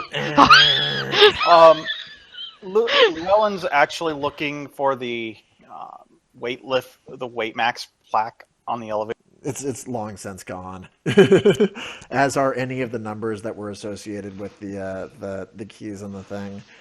And he puts a shaky hand on you and says, "The information is long missing, my friend. The buttons were removed long ago because the Beps would never leave the light's lift. I once removed a Bep that had been riding up and down on this for 27 years. Well, certainly, it's impressive. Wrong with it so well. Why did you remove? I needed By to the use light! it." If the Bep was meant to be here, the Bep was meant to be here. The BEP needed to be elsewhere. It got lost. He Don't shakes- understand. Can you explain? He shakes his head a little bit and says, "Such is the madness of the BEP." The elevator eventually makes its way to the top of the building, and he takes a deep breath and says, "All right, follow me into the lights chamber. It is time you see what I have seen." He opens this big door and walks you into a very large room that has kind of frosted windows along the outside and big units up top that you can't identify, and a couple boxed BEPs sort of like shoved off in the corner in a stack, notebooks after notebooks, all sorts of stuff crammed over the place. There is a bit of a ceremonial edifice right in front of the object that you're approaching, but around it just looks like a really old office that's been screwed up a whole lot. But behind that Is this the room with the light? well, yeah, you've never been here before, so you're not really sure where you are. But I am overtaken with reverence. I must fall down where I am like a horse kneeling and prostrate myself. I'm not worthy to be in such an eminent place. Well, it is pretty impressive as you go further back, because this large gray cases begin to rise up along the sides and go backward into what is essentially a giant server farm. But to you guys, it looks like monoliths. There's a bunch of them, 8-10 feet tall in rows, with coolant systems bubbling through You're them in the back and amongst stuff. the gods, Will. Are there blinking lights? Yeah, each one of them is blinking lights, and then above them all is a single monitor that has one light above it. It looks a little bit like Hal's eye. It's just like one red light up on the top. Could you not prostrate yourself in the doorway? It'd be nice to be able to get by. Ian, we must have accordance for where we are. Do you not know what we do? Come, my I friends, slowly come get up to the and walk front. back forward.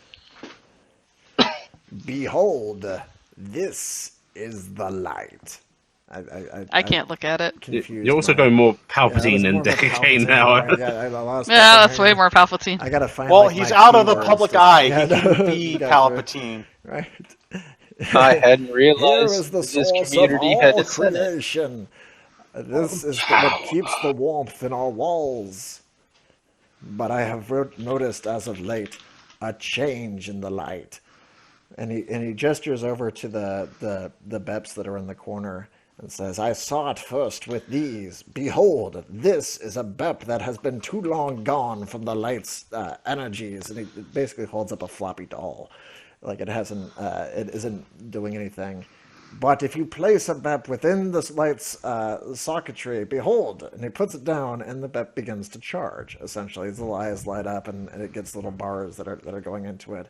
"Right now, this being is enjoying the light service.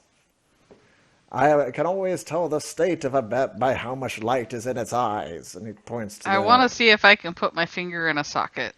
He swats it and goes, "Do not poke the BEP." No, I'm trying to get the wall socket where it's been plugging into. You are not I wish- prepared for the energy of the light. He looks because, but these particular meters, these gauge whether or not the BEPs can continue their services or if they must come and pray for service from the light. But this, and he points up to the screen for the light, this is the unit that tells me the state of the light itself. And as of today, it has decayed. And he turns on the monitor, and there's a little battery meter. There's like a power gauge at the top. It's got some symbols on it that you're not particularly recognized on, but it's not all the way filled. It's at like 75%.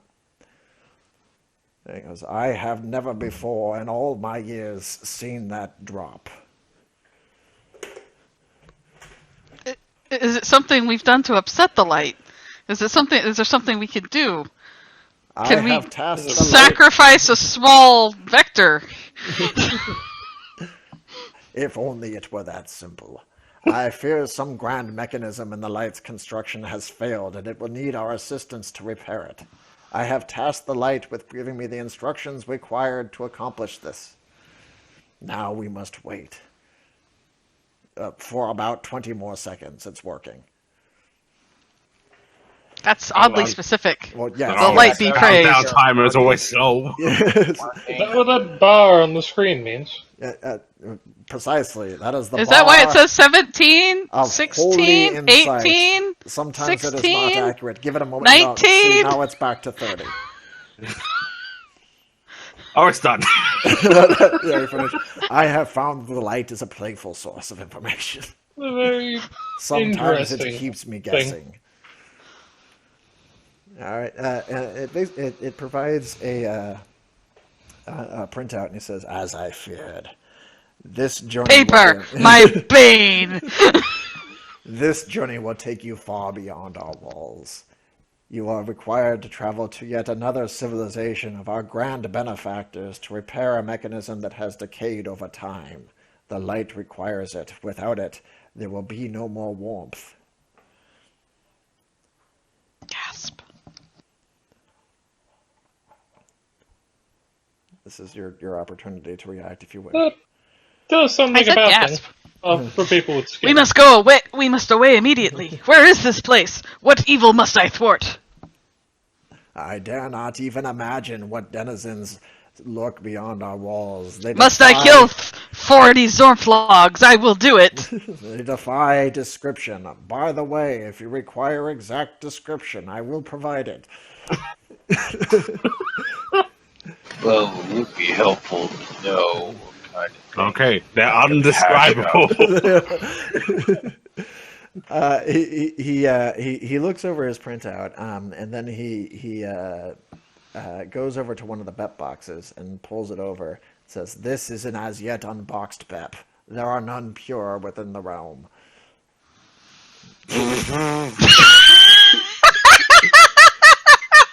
Sorry. Continue. It is important that we begin untainted, as this will be a difficult journey, and it is likely that the madness of the BEP will take hold of it long before you reach the end. If you have not witnessed this before, brace yourself. It can be somewhat traumatic. He opens the box and kicks the BEP out. Is that my Going cue? to yawn that is your very bet, loudly as this happens. All right, you're coming okay. online. Out of the box stumbles a BEP unit, like many you've seen before. And she looks up at you and just says, "Hello, I am BEP." It is quite correct. Hello, I am Kara. Hello. Hello. Oh, I forgot Hello. that she had this. Hello. Someone stop her before. Hello. Hello. We have important things Hello. to do. Hello. Hello. Hello. Now, the servants. Hello. Hello. He puts It's the good box. to know I'm not going to be the brains of this group. He puts the box back on top of the BEP. Indeed. Goodbye. The BEP sort of shuffles about in the box. Box shuffles along the floor as she walks. Come with me. Come here. Sit in the socket there. Oh. Ooh. He sits down there. Shortly, the light will glance upon the BEP special visions so that it may complete its check. And then all of a sudden, there's a download that takes place while some code is inserted into the BEP that she is not consciously aware of. BEP is now bomb. What it's The doing. BEP unit is BEP just has learned kicking her legs explosives. idly, Yeah, looking around. pretty much. It's just, you will need to bring this BEP carefully to the next location so that I can bestow upon the device instructions for recreation. It's important to use wacky words for this rather than rebooting. to restore functionality to the broken machine. The BEP knows I what am to BEP. do, but she does not know what to do. You will have to bring her there, and then I will impart upon you instructions through the light. On occasion, I might be able to communicate with you directly using the BEP. It is possible for the light to communicate over vast distances. Light be praised. Llewellyn just slowly turns and looks at him.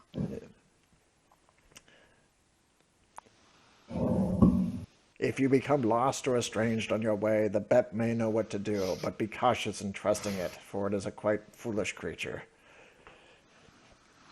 Please May we wait while this procure BEP some of searches the for latest fanciful air Generico wrapping? drivers. Trust your instincts before you trust the madness of the BEP. Alright, I'm gonna start looking through some of these boxes and see if there's any of that fanciful air wrapping that I can wrap the BEP in for safety reasons. No drivers found. Also known as bubble wrap. Is there any bubble wrap to be had? there is some bubble wrap. It's useful. Alright, I'm gonna start wrapping it around the BEP. That should not be necessary. The BEP is capable of preserving itself. I am BEP. Its Hello. purity must be maintained! Then don't touch it. Bubble wrap. Why have I had this conversation too many times? BEP spreads her arms out so she's not touching herself. You can see the long-suffering sigh of this guy who's probably had to deal with this before. How many days' journey is this fine adventure going to take us? You may be gone for many weeks. Will we be traveling beyond the hunting grounds? Far. Ah! Oh, we go this way. And BEP just starts wandering towards the elevator. No, that is not the direct... See, this is the important part about guiding the BEP. Stop the BEP from going to the elevator, or you will be... No, do not allow the BEP to touch the controls. Damn. The BEP screeches excitedly and starts pressing buttons within the elevator. I'm gonna watch the elevator go away. You told me not to touch it! It is important that you gauge your restraint with the BEP. Speak to it as you... You are using words that are much large than I am used to. As the elevators kind of go up and down, he proceeds to lay out the concentration. The direction you are traveling is far further than you could ever reach by foot, so I'm doing something that has not been done in age. And he goes over to a set of controls, and after performing a little bit of a ritual, flips a few switches and drags down this large pull socket, and there's this... and he goes, I have just reactivated the transit line. Which, as far as you What guys is a know, transit hasn't functioned like ever. But it's been talked about in sort of the stories. It's the train track that used to bring people back and forth between the cities. The big, My eyes big get all old train. twinkly. Yes, This is the thing of stories. it is. Using this device, you should be able to travel far further than you ever had before, but be very cautious. It has not run in some time, and it is likely disabled in places. You will need to repair it as you go. I can deal with that. He prints out several other documents and grabs a few folders and says, carried within this tome are sacred manuals for the repair of the transit line. If it should ever break down, travel to these places and get the following parts to replace them. Follow these exactly, for you are dealing with a holy artifact. I will gladly take this paper. Ludinari has it and is reading through it. I am disappointed. I did not get the fanciful papers. As the BEP I think returns, this one was a little bit faster than you. temporarily deactivates the elevator so that the BEP is stuck pushing buttons but not going anywhere. Press. Click, click, click on the side of it, and he gestures to the front. As you travel, it will be important to tell the BEP that there are safe areas. Tell it specifically, this spot is safe. It's calculated... This spot is safe? No, next spot... Yes, this spot is safe. Just like that. This spot is safe. The BEP will then acknowledge you. Yes, I am BEP. Precisely. When that has occurred... I'm Kara! It means that the light has heard you. Why did I pick these fools? It means that the light has updated its location information. A new BEP will be sent from the source to that location to wait. If your current BEP should be damaged beyond the point that it can proceed, a new BEP will catch up to it from the most recent save point. From there, they will repair each other. Light be praised. Be cautious with your BEP, but provided it has not been completely destroyed, the light will provide you a replacement. So, do you have, like, some rope so we can keep this thing from wandering too far away? You do not rope the BEP. They react I'm gonna strangely. football carry her. I'm pretty strong. BEP, I'm just gonna, like, heft it up reaching and for get the it under one. buttons. Yep. It's I'm gonna let it still hit the buttons. I'm not taking it away from the Okay. buttons. They don't go up and down. As long as you remain close to the BEP, the BEP will continue to proceed toward the objective. Wander too far, and the BEP will wander home again. Angry indignation. I enjoy being held. The light will allow you to hold the BEP. What a bizarre set of emotions to be feeling for that. Hi, I am Kara. Lastly, it is entirely possible that you will encounter hostile life forms, and perhaps even people, as you travel. If you require assistance or information, ask the BEP to contact me, and I will elaborate on your current positions. Contacting Deckard Kang. No, now I'm going to get an echo. That I am going No, to get an no, So echo. we're allowed if going to something get- gets in the way for. Now I'm deadly going to force, get an right? echo. Now I'm going to Now I'm deactivate going to communication. communication deactivated. Right, just like that. They'll look over and just go, so if something gets in the way, we're allowed deadly force, right? It is expected.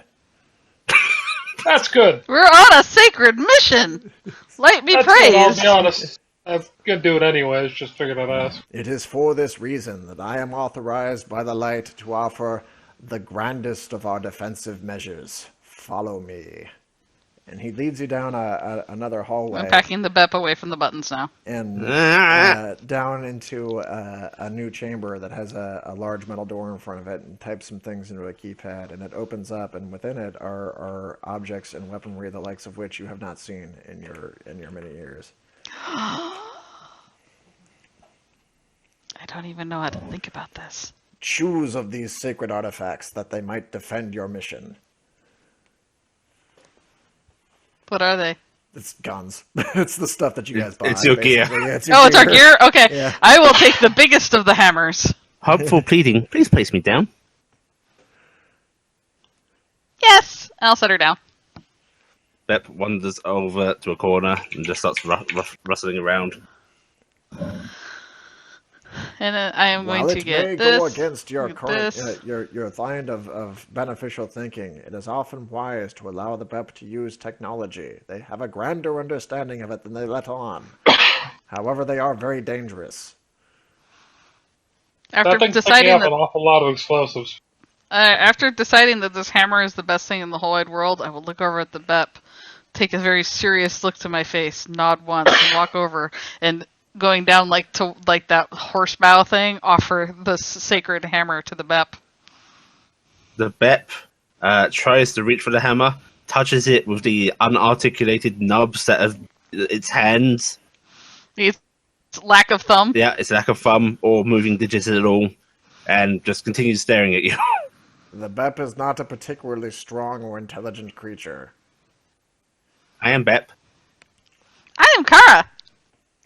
I am concerned. You know, you do keep encouraging them. Yes, I do think really this is already something we do. Yeah. All right. Well, in that case, I will take the hammer with a slight frown because I was hoping that the epic little creature could wield this amazing hammer, but I was wrong. So wrong. It'll That calmly go sounds over and pick up a intriguing. couple pistols and attach them to Sleepy's he picked up. Go forth, my friends. Go with glory and restore Who is that first, which is second, yours. and third?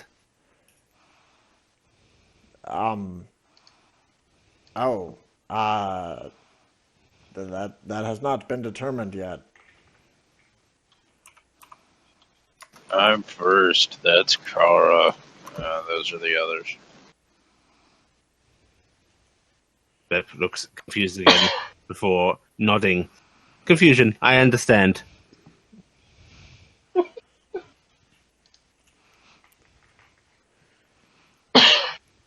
I thought you were Yeah, Bep. that's a, I am Bep. I'm Kara. Your first stop is the station. There you will find a transit hub. Take it as far as it will take you. Good luck, and may the light be with you. I'm Do not we going need to to, fade away or anything. I kind of work up here, so you should take Like, care I of live it. here. You need to leave. Lord of Light, I must ask you, please, will we be given special governance to leave? Do we need to ask anybody as we leave the gates? I have permission. provided all authorization, and you are leaving via the sacred sled. None shall question it. They'll let us back in too, right? This isn't going to be like what happened to Bob. Yeah, no, sure. I mean, yes. Okay. Don't think we're going to survive this, do you? Somewhere out in the snow. Please let me in. Help! Well, I am going to go wait at the elevator to go down again, standing proudly and heroically with my big ass hammer and wearing my new amazing armor and with this pistol thing that I don't really know anything about because I have a 1 dot Seems in good. mind. It'll calmly roll over and stand beside, sorting out the pistols and that. I made a That Tor looks the at way the I see departing Tors. They party. get 1 dot for mind. He looks at the departing party and then looks over at Deckard questioningly. Go, young one. This will be a mission for the ages. There's 8 to a 12. Yep, 8 to brief 12. salute before the Beck starts to sort of, hop after the rest of the party. And so it was that they left to save all of us, to save civilization itself. We haven't really left yet. Oh, Yeah, no, we're- I deactivated the elevator. Hang on. All right, get out of here. No, don't let her push the button.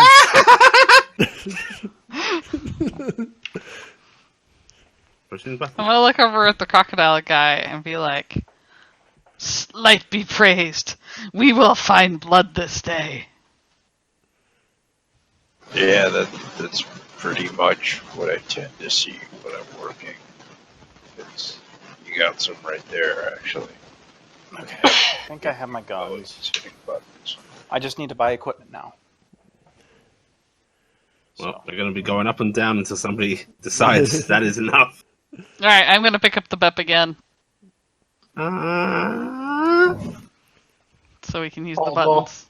Nate'll calmly go over and hit the button for the bottom floor. You will make it, and as you exit the place, there will be, much cheering and good lucking, and people hugging their kids and being concerned as you have been sent off to what they figure is, death. You're not entirely sure how it is they all heard about this, but somehow, whenever these little secret missions happen, everybody in the surrounding town always seems to know. And they're always really excited and cheer you on as you leave. Yeah, well- I have somehow during this time affixed a large sheet, and I mean a large sheet of bubble wrap around my shoulders as a cape. Good stuff. So it's flowing slightly in the wind as I go out. It insulates well. Yeah. Am I still being packed? Yes, you're still being packed. Okay, Beth is going to be waving to the crowds as we go by. I like to think that there's a whole bunch of BEPs following along, just hopping and twirling in their own way. As you make your way up onto the transit hub, this is like normally when you go up there is nothing there to see. I mean, there's a thing that looks out, and there's the long rail that extends off in the distance. This time, when you look out there, coming out of a garage, essentially, the doors open up, just old ancient doors, crunch away, and ice sheets off of it in big chunks. And out comes this large car, which is like a golden chariot. It's this pretty ancient machine that doesn't have any. I'm going accent to or anything. thrust my arms forward, holding the BEP like it's an offering to the machine god that has come rolling forward. It seems unconcerned, but as it rolls out on the track and hisses to a stop, the doors on it open up. I'm going to look her out and go, "One moment. I will ascertain that it is safe." And then I will take the BEP, not sure what I'm doing with it, thrust it into Karaka's arms? Yes, Karaka. I'll thrust the mess into Karaka's arms. Which I think this thing's actually about the same size as a normal I'm person about anyway. 4 foot tall. Yeah, 4 feet tall. I'm just shoving this person into your arms, and then I am going to carefully do the horse stamp forward, making sure it's safe, checking for snakes, that kind of thing, making sure it's good. Slightly racist. Snakes are a dangerous thing in this area. I feel that this is a safe transit for us. Light be praised, we will have a fine ride. Have you seen one of these before? Could you tell us? I have no idea, but it seems very clean. Except for whatever this is. I think it's a rat. Pretty sure that's blood. Ah! Does that? It seems pretty clean. That one's bile. Hasn't been used in some time. It's very cold inside, but not particularly Some slight graffiti on the inside. Yeah, it is an amazing. I think that one's hobo urine. Amazingly, sacred thing that you've never witnessed before. You had no idea that this was buried in there somewhere, and it's big. When you get into it, you can look down through the cars down behind it, and it continues down in the tunnel that it was being stored in for quite a ways from the looks of it. You have to go down through each of the individual cars to find out, but as you get inside and the doors start closing up and it starts moving, it pulls out a significant amount of train behind it, 7 cars or so. I am immediately alarmed as it begins to move, because I do not know if I've been on a modern conveyance that moves like this before. Some stuff does move, because you've got heavy objects with chains and stuff, but you haven't been on a train of this size before. This is like a large thing that is moving you. I give that startled look. Yeah. Might kick. Could be paper bag. Not sure. Generico pushy tram. Is that the word of the light Pushy-tram? for it? Reflow confusion. Light. Yes, the light. As you say the lights inside the pushy tram light up the whole way, and the lights. Light be They does give a really flat responsive. It's seriously called a pushy tram. Generico pushy tram. Losing a little respect for them here. The lights beam out from the train into the distance, going off into the snow and the oblivion that waits beyond. And as it departs from the scene, in the back of it, you see a single red light in the rear, looking much as the one did up top. So that's just your intro. And yes, it was railroaded, Daniel, because we're basically moving through this to get into fights. So. Like I said, left our own devices, we just sit there talking for like 2 hours. Yeah, You're pretty much we're gonna sit there talking. We've had that happen. We're gonna sit there like looking out the window. I'm gonna constantly be pressing the BEP against the windows. Like I think this does something. Oh. Response from Alton the map. never actually. I will point out, Alton never actually had an opportunity to go put back the glass he took with him he was cleaning, so he still has a cup from the bar with him that he's just said screw it in his packing. At least it's around. Yeah. All right, so I will build up some encounters for us as we go on, but that is the basic structure. You're going to get off the train at various angles because the train will break. We'll have a little adventure over there. We'll fight a dude, and we'll probably get back on the train. Brian fix train. Move on. Could somebody else? Can Or you'll fix the play train? Find the Bet. I can't do anything. Yep. I can fix the train. Well, I can't fix anybody anything. can fix the train as long as they can read the manuals. That was the idea behind the manuals. I don't know if I can read. You can probably fix the train without reading the manuals. I don't think you There might be a understand little how too heroic my indifferent towards character it. is. I am far too heroic for manuals or reading. I think I might Directions be playing a character are a little too beyond me. indifferent towards it.